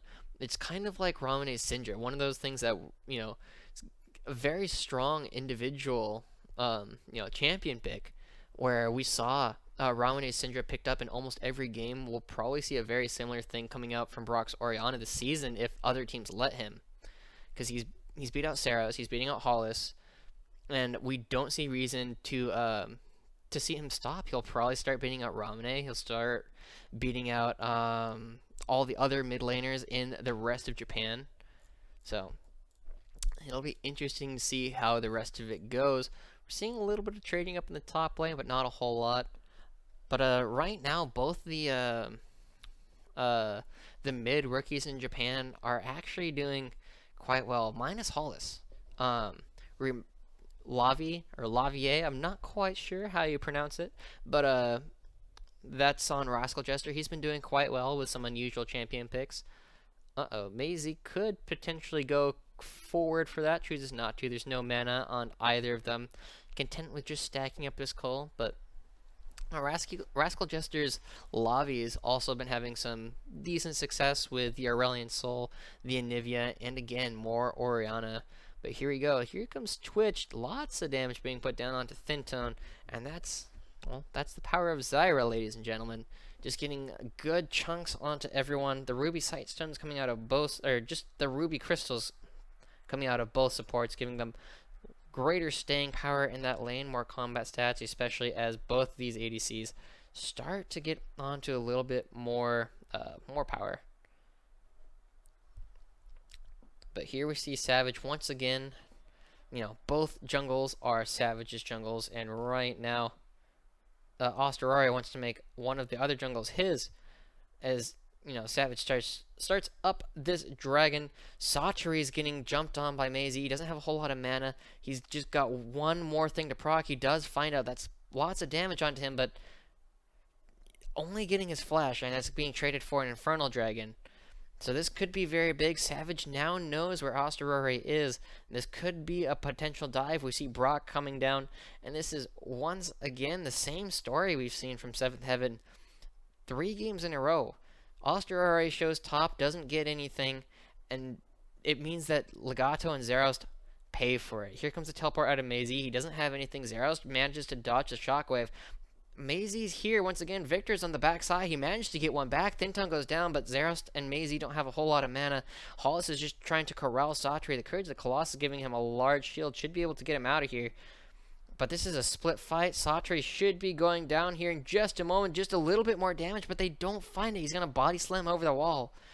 And that's going to be a 1-for-1 overall. Hollis flashes forward. Does manage to find it. Maisie getting found out a little bit. But wow, at the same time, Osteroi picked up the Rift Herald. And overall, that's a decently large win for Burning Core. Very good map movement. Saturi is dead, doesn't have teleport coming up. They should be able to trade this for first turret. And with 2 kills going over to Hollis, he's now in a position to really start making the plays he really needed to in the last couple of games, because he's actually ahead. Osterori should be able to really push down this turret with the help of the Rift Herald. It's at full health, but look at that, already down to just over half. Savage is here, and that's a good trade overall for Burning Core. They're now up for the first time in the series at the early phases of the game, and we're already well on track to my over-under. We're 26-25 CS ahead for MeiZ at the 12-minute mark. What was I saying? 2 CS a minute? Yeah, we're pretty close to that. But yeah, that Rift Herald and the 4v5 2-for-1 trade for Burning Core is really good for them as they start to move around. The early Infernal Drake could hurt them. That only gets more and more valuable as the game goes on. But there you go, good damage. MeiZ is going to want to make as many aggressive moves onto Satri now as he can. He has that Tiamat. Cole nearly completely done with being stacked, but Savage is here. Hollis is going to get shockwaved, and that's going to be it. There's not a whole lot. Osteroi and Legato both there, but already bursted out. Zerost and Rakenya fighting down here. The spray and pray opened up. He's going under the turret, and the expunge is going to be plenty. And Thintone's here making sure there's no repercussions for it. That's going to be 2 kills going over to 7th Heaven simply because of misplays on the part of Burning Core members. And with the Blade of the Ruin King, where Kenya is just able to get away with that, doesn't even need to use heal, and that's just the kind of damage that Twitch is able to put out against Ezreal. Ezreal does not have damage yet. He's got the tier, he's building towards a Blade of the Ruin King, but they're both coming out later than Rakenya's. That's a interesting ultimate. True Shot Barrage does not come across. I guess it saves the tower, but interesting. Well, we're still seeing just a lot of map movements around the map by 7th Heaven, and they've had a tempo almost this entire series. They've just been able to move around, make the plays. MeiZ's been going around. We'll get to take another look at exactly what happens here. Zerost moves forward, sees Rakenya heading up, but doesn't quite respect it. By the time he sees it, the spray and pray and the Blade of the Ruin King are opened up, taking tons of damage. Flashes forward, gets the expunge, doing like about 300 damage there. And now Rakenya is here in the top lane. MeiZ could have the exact same thing happen to him if he's not careful. Rakenya finds him, has the Blade of the Ruin Kings going forward, forces the flash immediately. Satri wisely hangs on to the explosive cask, potentially going to be able to use that very soon as well.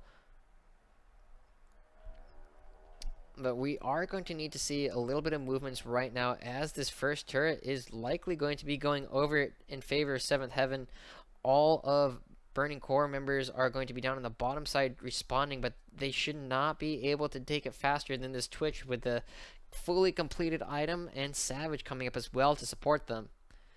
Trading back 1 turret, but 7th Heaven are looking like they're going to be going for 2. Osterori is already left and going to try and respond to this push on the bottom side, but with just MeiZ there right now, it'll be difficult for him to really do a whole lot. Hollis is coming around as well, but the turret is already down to almost nothing. That's going to be 2 turrets going over for 7th Heaven, and Burning Core just not in a position to really respond to it, opting instead to just, get a little bit back and try and cut their losses instead of going for a full trade as neither team, ends up pulling out. We've often seen that in the professional play, and that just ends up turning into both teams down an inhibitor turret about 15 minutes because they both decide, hey, I can't stop you, you can't stop me. By the time you stop, you'll put yourself so far behind. And we do get a little bit of damage onto the second bot turret by Burning Core, but not quite enough to justify moving around. And we see the gold coming out for everybody. Large lead on MeiZ over Satri. Rakenya is finding MeiZ here, trying to get him, wait till he's not paying attention, and there he goes. Savage is up here as well. There's no flash coming out for MeiZ, nowhere for him to run to, and that is just going to be an easy kill coming over for the double ADCs. And Brock just toying with the Chaos Storm. I love it. But the dragon is live, and they know that the jungler's on the other side of the map, so this is going to give Burning Core an opportunity. There's no shockwave on Brock, no Brockwave, even, shall we say. So they do end up trading Mei Z for an Ocean Dragon. Ultimately, probably about even. You never want to give more gold to the two carries here on the team, but as far as trades go, there are much worse trades they could have made, and at least they did pick something up in return for Mei Z's death. But it's he does have the call completed. He is up only about 20 CS. He's got about 8 minutes to really show my over-under to be a good bet, but it's a difficult spot for Burning Core once again. They're only down about 2,000 gold right now, which is about the best they've been at this point in the series, at this time of the game. But Rakenya and Savage are both doing very well for themselves. 202 and 201, each having completed items right now. And nearly a second item completed for Rakenya. He'll finish up that Ruin's Hurricane in just a couple of moments. Definitely on his next back. And then he'll just have so much play power to make. And right now, without a whole lot of wave clear coming in, Hollis has not yet arrived there. This could be another turret going down. Where is Hollis? Hollis is actually down in the bot lane. He's not going to be able to get there anytime soon. Again, choosing not to run teleport, not playing with the team. So they play standard a little bit, but they don't fully commit to that style of play, and it's really starting to hurt them right now as they only have the one teleport, not being able to go for the 1-through-1. Legato's getting opened up on Spray and Pray, opened up by Twitch, getting good damage onto them. Tree Shot Barrage comes back, clears out the wave. It was Savage up top. There's no engage tools for Burning Core. So even if they wanted to, they had an opportunity there where they could have had a 4v3 fight as Satri was off on the sides. But how do they get in? They have Olaf to simply just run at your opposing team, just hopefully kill someone. He doesn't even have a whole lot of backup. There's nobody. There's no Shen. There's no Orion. There's nothing to just really help burst anything out. And now, now we're seeing the composition for 7th Heaven take over. Hollis gets shockwaved even after the flash. That's going to be another kill going over here. This one's going to be going over onto Brox. That's 2-0. 201, 202, all over for the 3 main carries of 7th Heaven, and that's not a place that you can really afford to be going at this level at this point in the game. The Baron's going to be spawning in a couple moments, but it's not really going to make a huge difference in the way these teams are playing. 40 CS lead at the 20-minute mark for Mei Z. Very close to the over-under, but it's yeah, this is not a spot that Burning Core can really be in, and Hollis's, relatively small champ pool and an inability to play things that aren't assassins is starting to show itself. We need to see him play things like that Fizz, which has not been banned or really had any attention paid to it recently in Japan. If they can start doing stuff like that, even the Talon, things that aren't necessarily receiving a lot of attention in Japan right now, if he can really develop that to be strong parts of his champion pool, they'll be in a much better spot going forward. But Mei Z is potentially going to get caught out. Satri is looking for a good explosive cast. Savage is on the other side. He's probably going to have to try and go for the counter kill. Savage does not have the quick draw available at the moment, but he is going to be slowed up. Rakenya is coming around. This is going to be a 3v1, 4v1. Mei Z is pulling so many people to his side. But what does Burning Core have to show for it? They're going to try and go for the Baron? No, they're just going to be clearing vision out right here. Brock's in a bad spot. They don't have any way to get anything done. And that's a failure on both Mei Z and the rest of Burning Core's part. Mei Z was too far forward without vision. And here goes Zeros. This game is really just about over for Burning Core. They have no tools to get back into the game outside of some nutty flanks coming out from Asterore and Hollis, or potentially Legato. They have some wave clear, so they'll be able to drag it out, but unless 7th Heaven makes some really terrible mistakes, once again, this should be going over their way.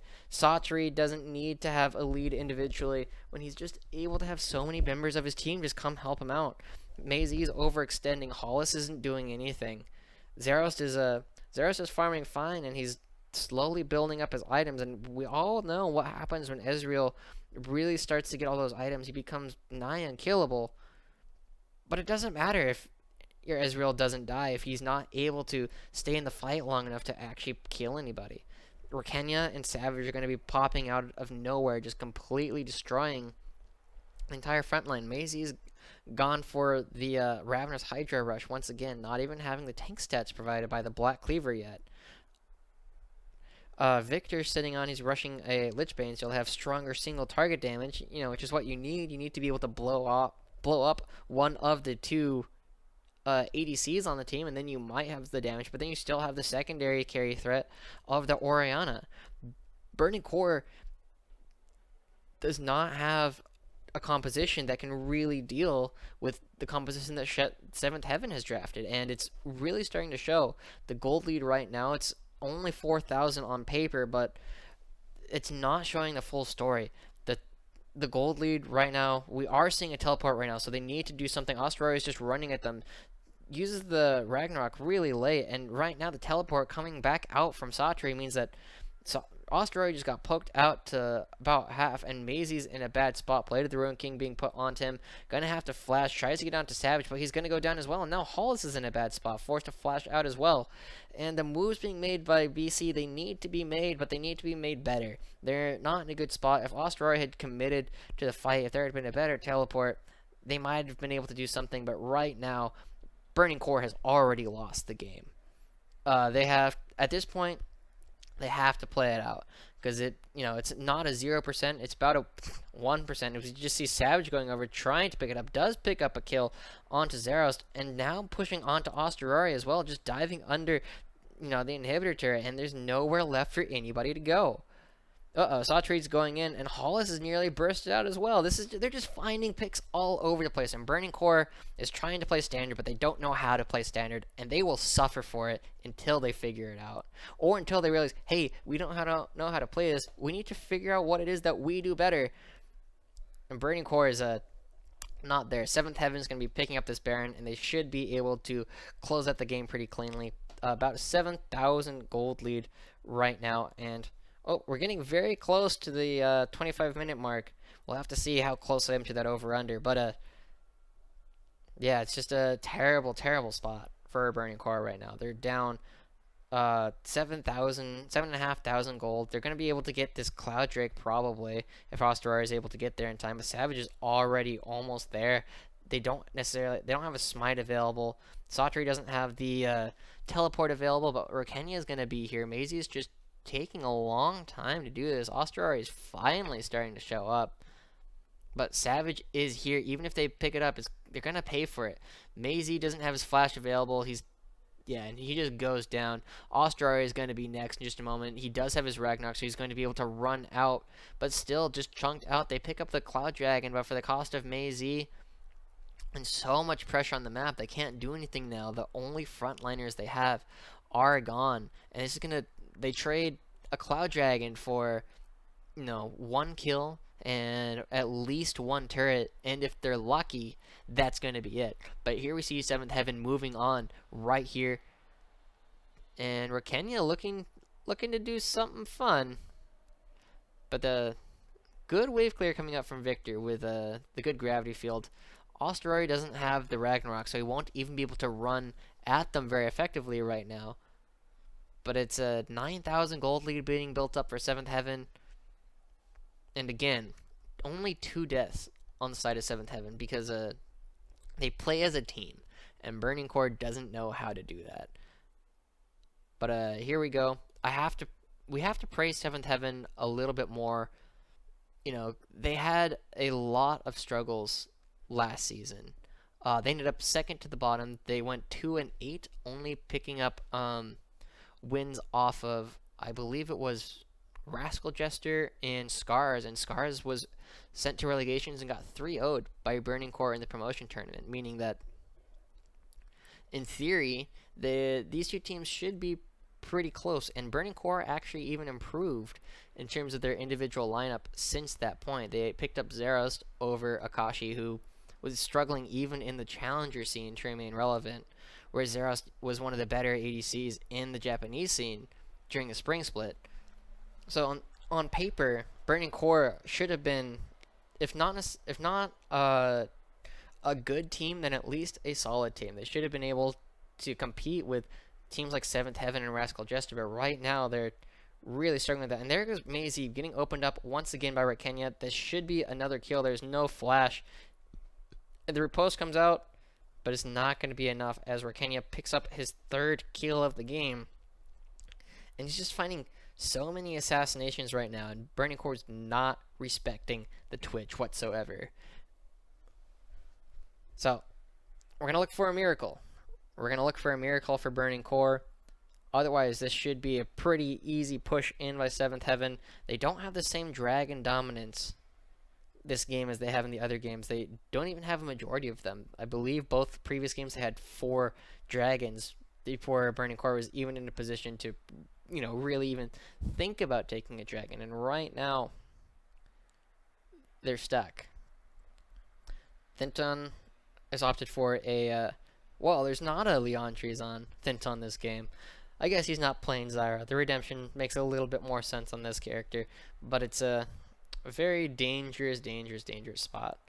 Rakenya's going invisible again, just probably going to get a couple of auto attacks onto these turrets in just a moment, but the Baron buff is almost gone. It's only left on Savage right now, and as I say that, it disappears off of him. So the push is becoming quite a bit weaker. It doesn't matter. 7th Heaven has all the time in the world. Their composition relative to Burning Cores only gets stronger. We might see Maisie start working towards the, the Guardian Angel. So he can have a second chance at assassinating the backline, but it's going to be very difficult to get through the backline the first time, let alone a second time. And even now, we see just how large this gold lead is. Last game we saw a full Void Staff up for Brock over Hollis, and now it's a needlessly large Rod, and potentially, depending on how much is unspent, that could be nearly a full Rabadon's ahead. And here comes Rakenya. He's looking for another one. He has a lot. There he goes, so fast, getting onto Zeros, flashing forward, doing tons of damage. Hollis tries to get in, does good damage to him back, but not able to solidify it. Ooh, True Shot comes across, not quite ending it. The Knight's Vow coming out from Satori doing a lot of work there.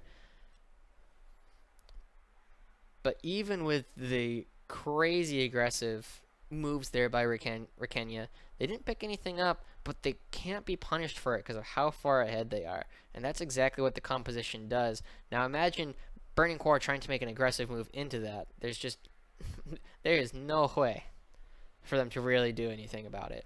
And with the next dragon coming up in about a minute, and then Baron shortly after that, 7th Heaven should be able to clean both these up and immediately head towards the base. And this is a familiar sight for this series. 7th Heaven is up a lot of gold at the 30-minute mark. The only structures that Burning Core have available are their base turrets. And they haven't taken the mid turret from 7th Heaven once again. So it's a difficult spot. It's a difficult spot. There's really nothing that Burning Core can do other than ward up their own jungle and hope that 7th Heaven make a mistake. And 7th Heaven have been making some mistakes. They have not been playing perfectly this series. They have not even been playing perfectly this game. And that's why we see Hollis have 2 kills. That's why we see 2 deaths, one on Satori, one on Thinton's Karma. But ultimately, it hasn't mattered. Hollis had a lead in the mid lane, was not able to capitalize on it, partly because he doesn't seem to trust his team. And that team trust is something you absolutely need to have at this level. And that's what is giving 7th Heaven so much of the advantages.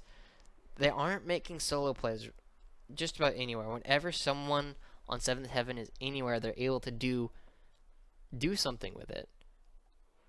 And this game is starting to wind down, so I just want to take a quick opportunity to talk a little bit about the Gargoyle Stone play that's really been coming out.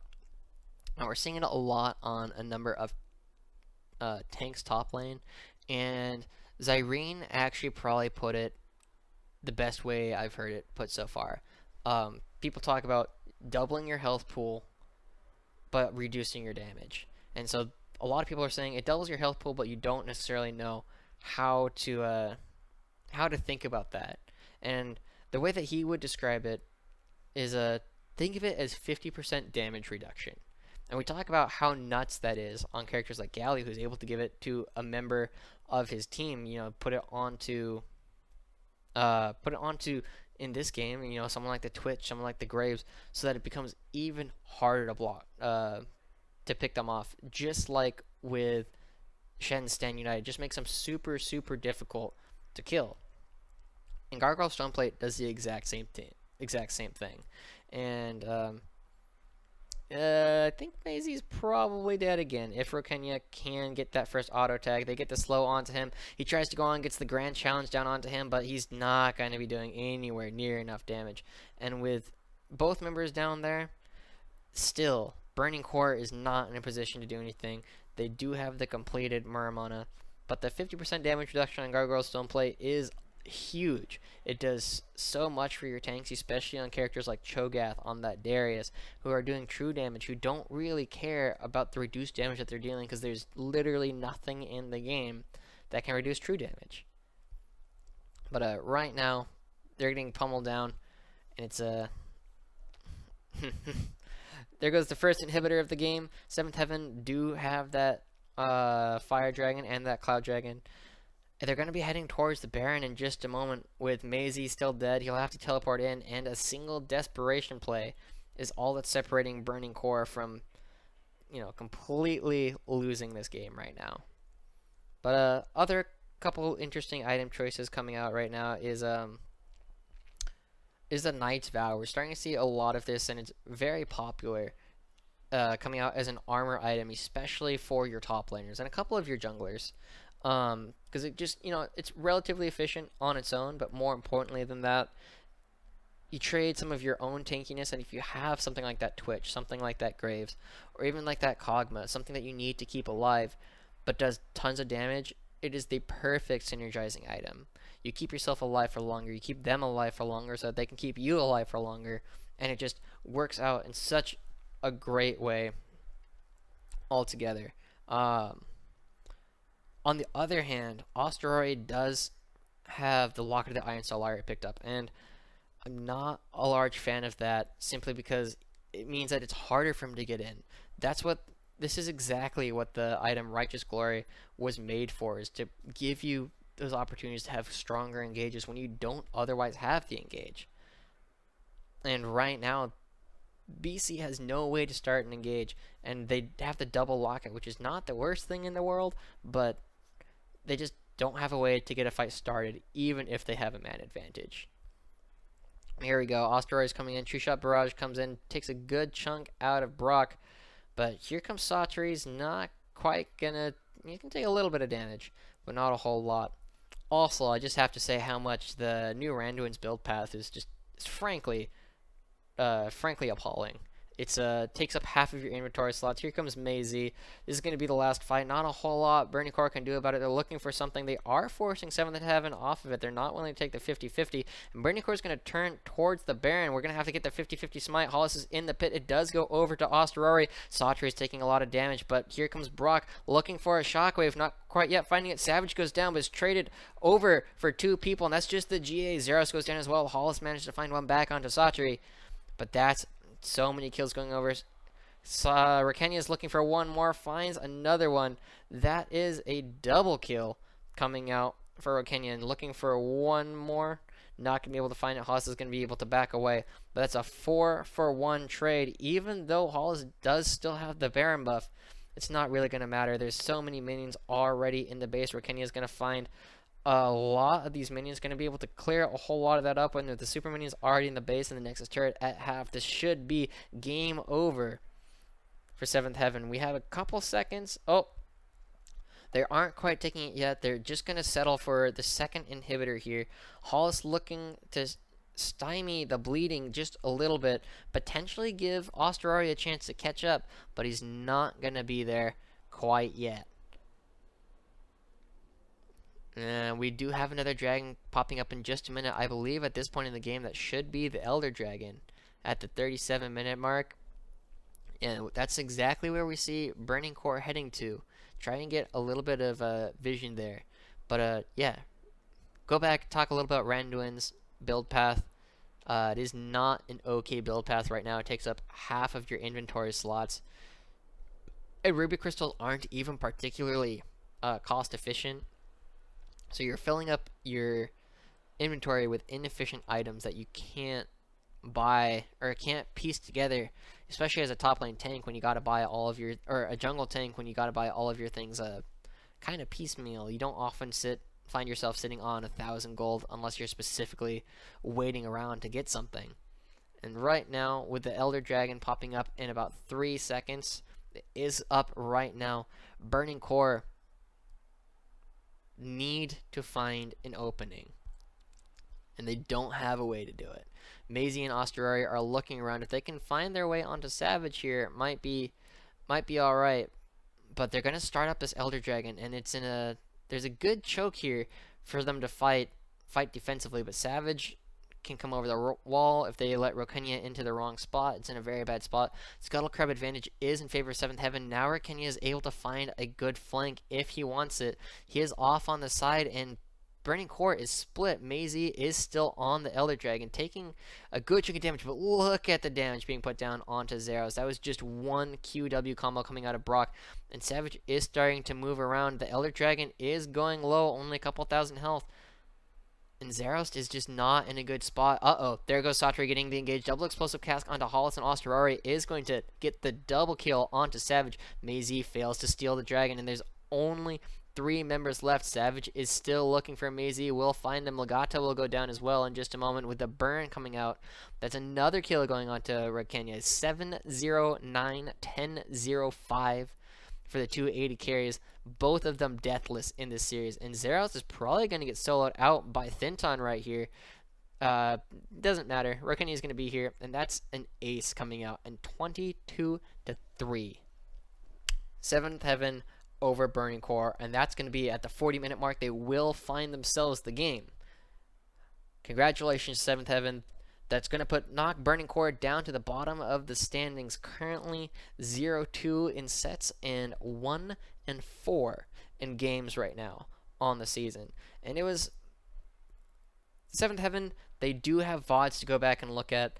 That wasn't super clean. Game 1 was actually just awful. They weren't able to close everything out. They made tons of mistakes. They gave things back to Burning Core.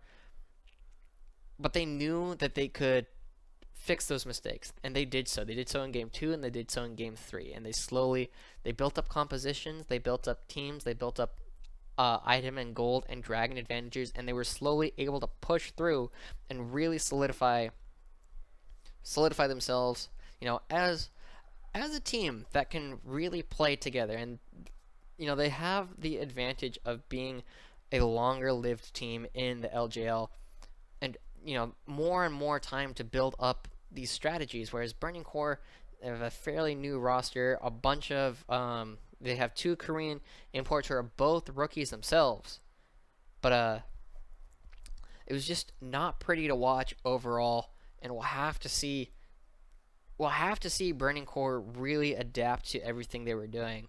And really, this series, have to give over the MVP to Savage overall.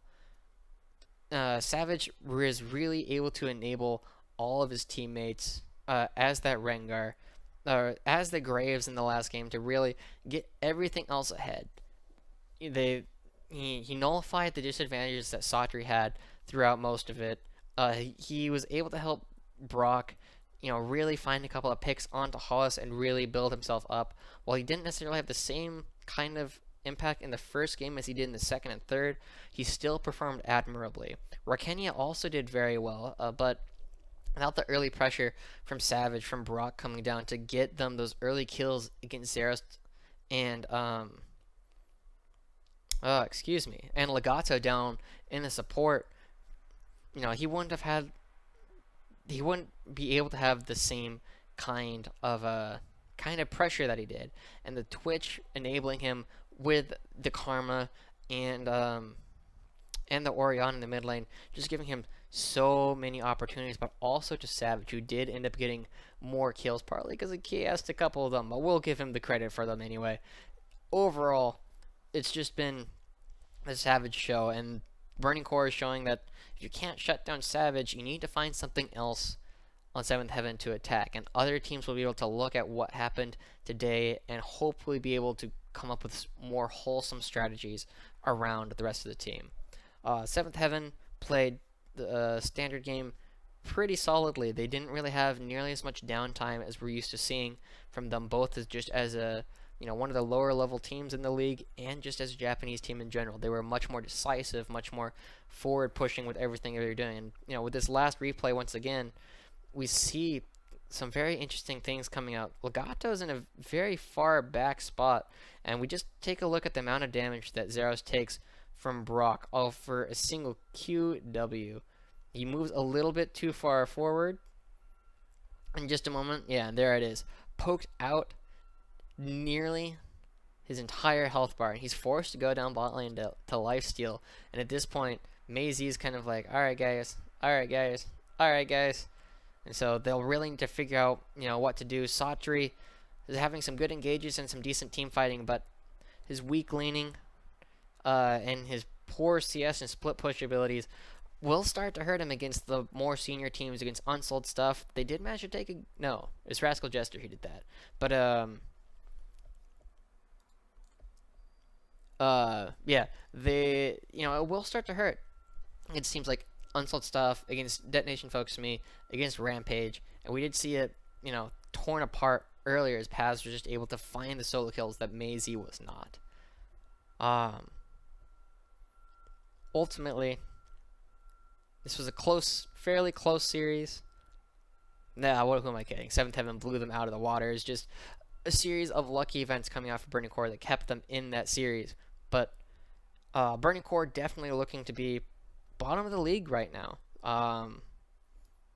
They're playing standard when they don't know how to play standard, and until they figure out what works for them, I'm going to keep harping on this, until they figure out what works for them, it doesn't matter. It doesn't matter that they have individually solid players if they can't do anything further with it. But it's currently 7 in the morning here in Seattle, Washington. It's been great having anybody who's still watching at this point. This is Joshua Joshi Howard. I'm going to be peacing out. We'll see you all tomorrow for the rest of the games. For this week. Good night and have a good rest of your day.